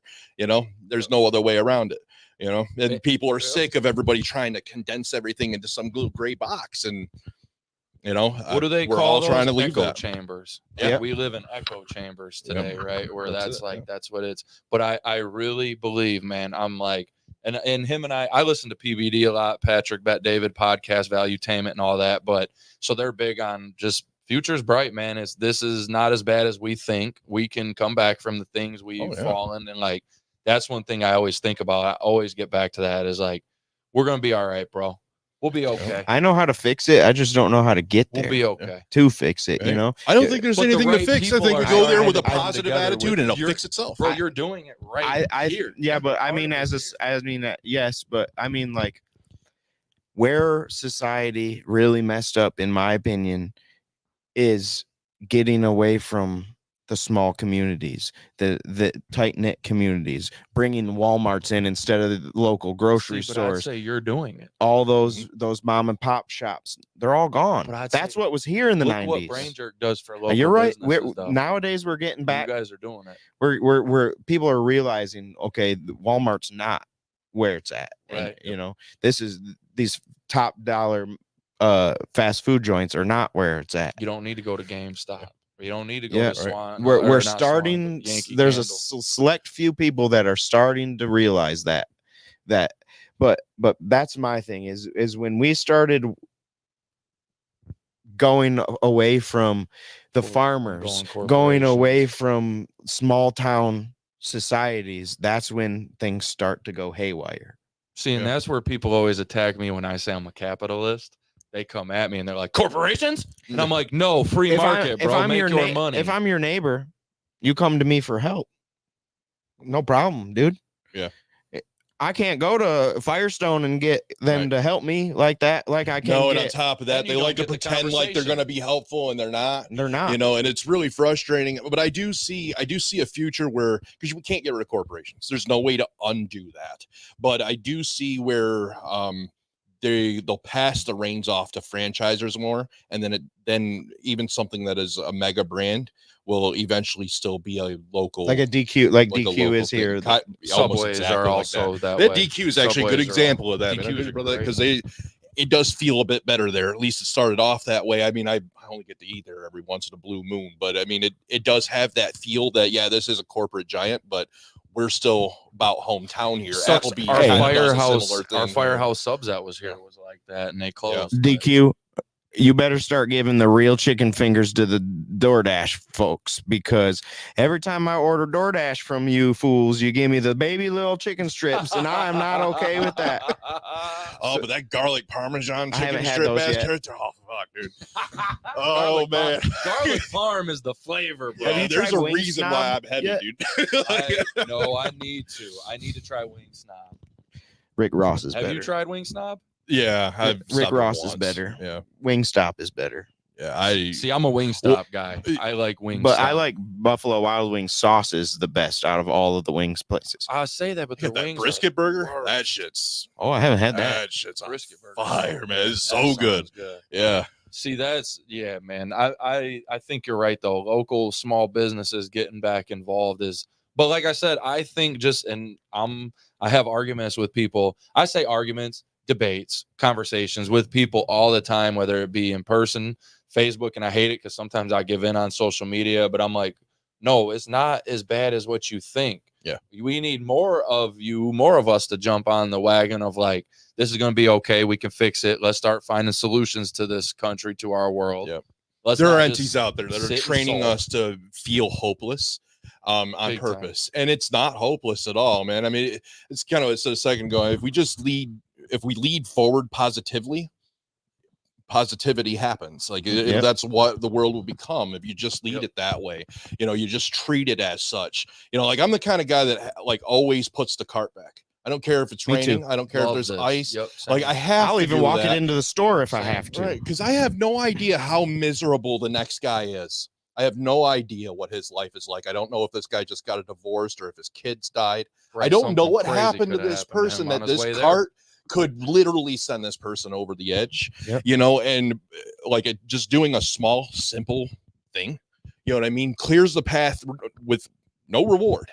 And it's fine, you know, like that's a really, really good thing, because if some other people see that and feel that exact same way, we've all just made somebody else's life easier, didn't even realize we did it. We had no intent. We just beyond doing the right thing, and life was easier just as a community. You know, because we were just automatically doing it. Going off of people. I wish more people would put their carts away. Yeah. Here's how I feel about it. Is like they literally give us being at the store, just roll it out, whatever. They literally give us carts to use. They don't have to. They don't have to. You know, you're right. They don't have to do that. and the least I can do is put it back where it belongs. Hold on, could you imagine if Meyer, Walmart, that's why Aldi forces you to put the quarter in there, right? Could you imagine return incentive? And you wouldn't think a quarter would make such a big deal, but nobody leaves that quarter. Could you imagine though if all the big grocery stores teamed up in a meeting and was like, let's just take the grocery carts away. They need to lift this shit. People boycott the streets. People lose their mind. It might be the biggest issue in US. You have to have a basket, a carry basket now. You gotta bring your own stuff. Yeah, people. That's one thing, and I know I keep saying this, but this is one thing I do say. I miss the food quality in the 90s. I miss being able to read a label and not have 7 million bullshit things on a food label, bro. That's true. That's what I meant. Man, that's double-edged swords too, because I'm glad that they're forced to put all the bullshit ingredients on. Correct. You know what I mean? Before they could just whatever. Poison us. Just go for it. Now, at least when I'm poisoning myself, I know I'm doing it. Like I know what I'm ingesting. I took it upon myself to do this. That's even though I didn't really have a choice because it's in everything. But that's the other thing. It is literally in everything. You know what I mean? It's really unavoidable unless you know somebody locally. And fortunately, we have some that are around here too. It's the same. Shout out to Broast Farms. Yep. Shout out to them. Great people. Well, let's get your social medias, your website, that type of stuff. Let's listen to your address, and then we'll get out of here. Nostalgic Nicks pretty much everywhere. NostalgicNicks.com. Nostalgic Nicks 90s for your meta stuff, Facebook, Instagram. I do have a TikTok, but there's nothing on it. It's brand new created, and I'm still trying to figure out what to do with that. That's a whole other topic for another day. But that's pretty much that. My actual physical address is 15463 South Dixie. It's in the same building. It's directly next door to Boss Insurance. These people are great, fantastic people, and I love doing business with them. And it's like a stone's throw from basically what used to be ice cream. Dixie soft serve. So it's Cups and Cones now. I had the pleasure to meet one of their new owners, and they seems very nice and pleasant too. So it does seem like that's in good hands as well. So but I mean that's that, man. I look forward to seeing anybody who pops in. It's very exciting for me. So appreciate you coming on, man. Thank you. Yeah, absolutely, guys. That was an awesome conversation we just had. I don't want it to end. I know we all got things to do. I had a lot of fun, man. Expect Nick to come back, man. Yeah, you're definitely gonna come back. No, that'd be cool, man. I'd be happy to do this again. If this is how all of our episodes come, you might just become a permanent thing. You ain't doing no podcast at your place. Come on now. Right on. Hell yeah, man. I'm here for it. All right, guys. Thanks for tuning in. See you guys next week. Brought to you by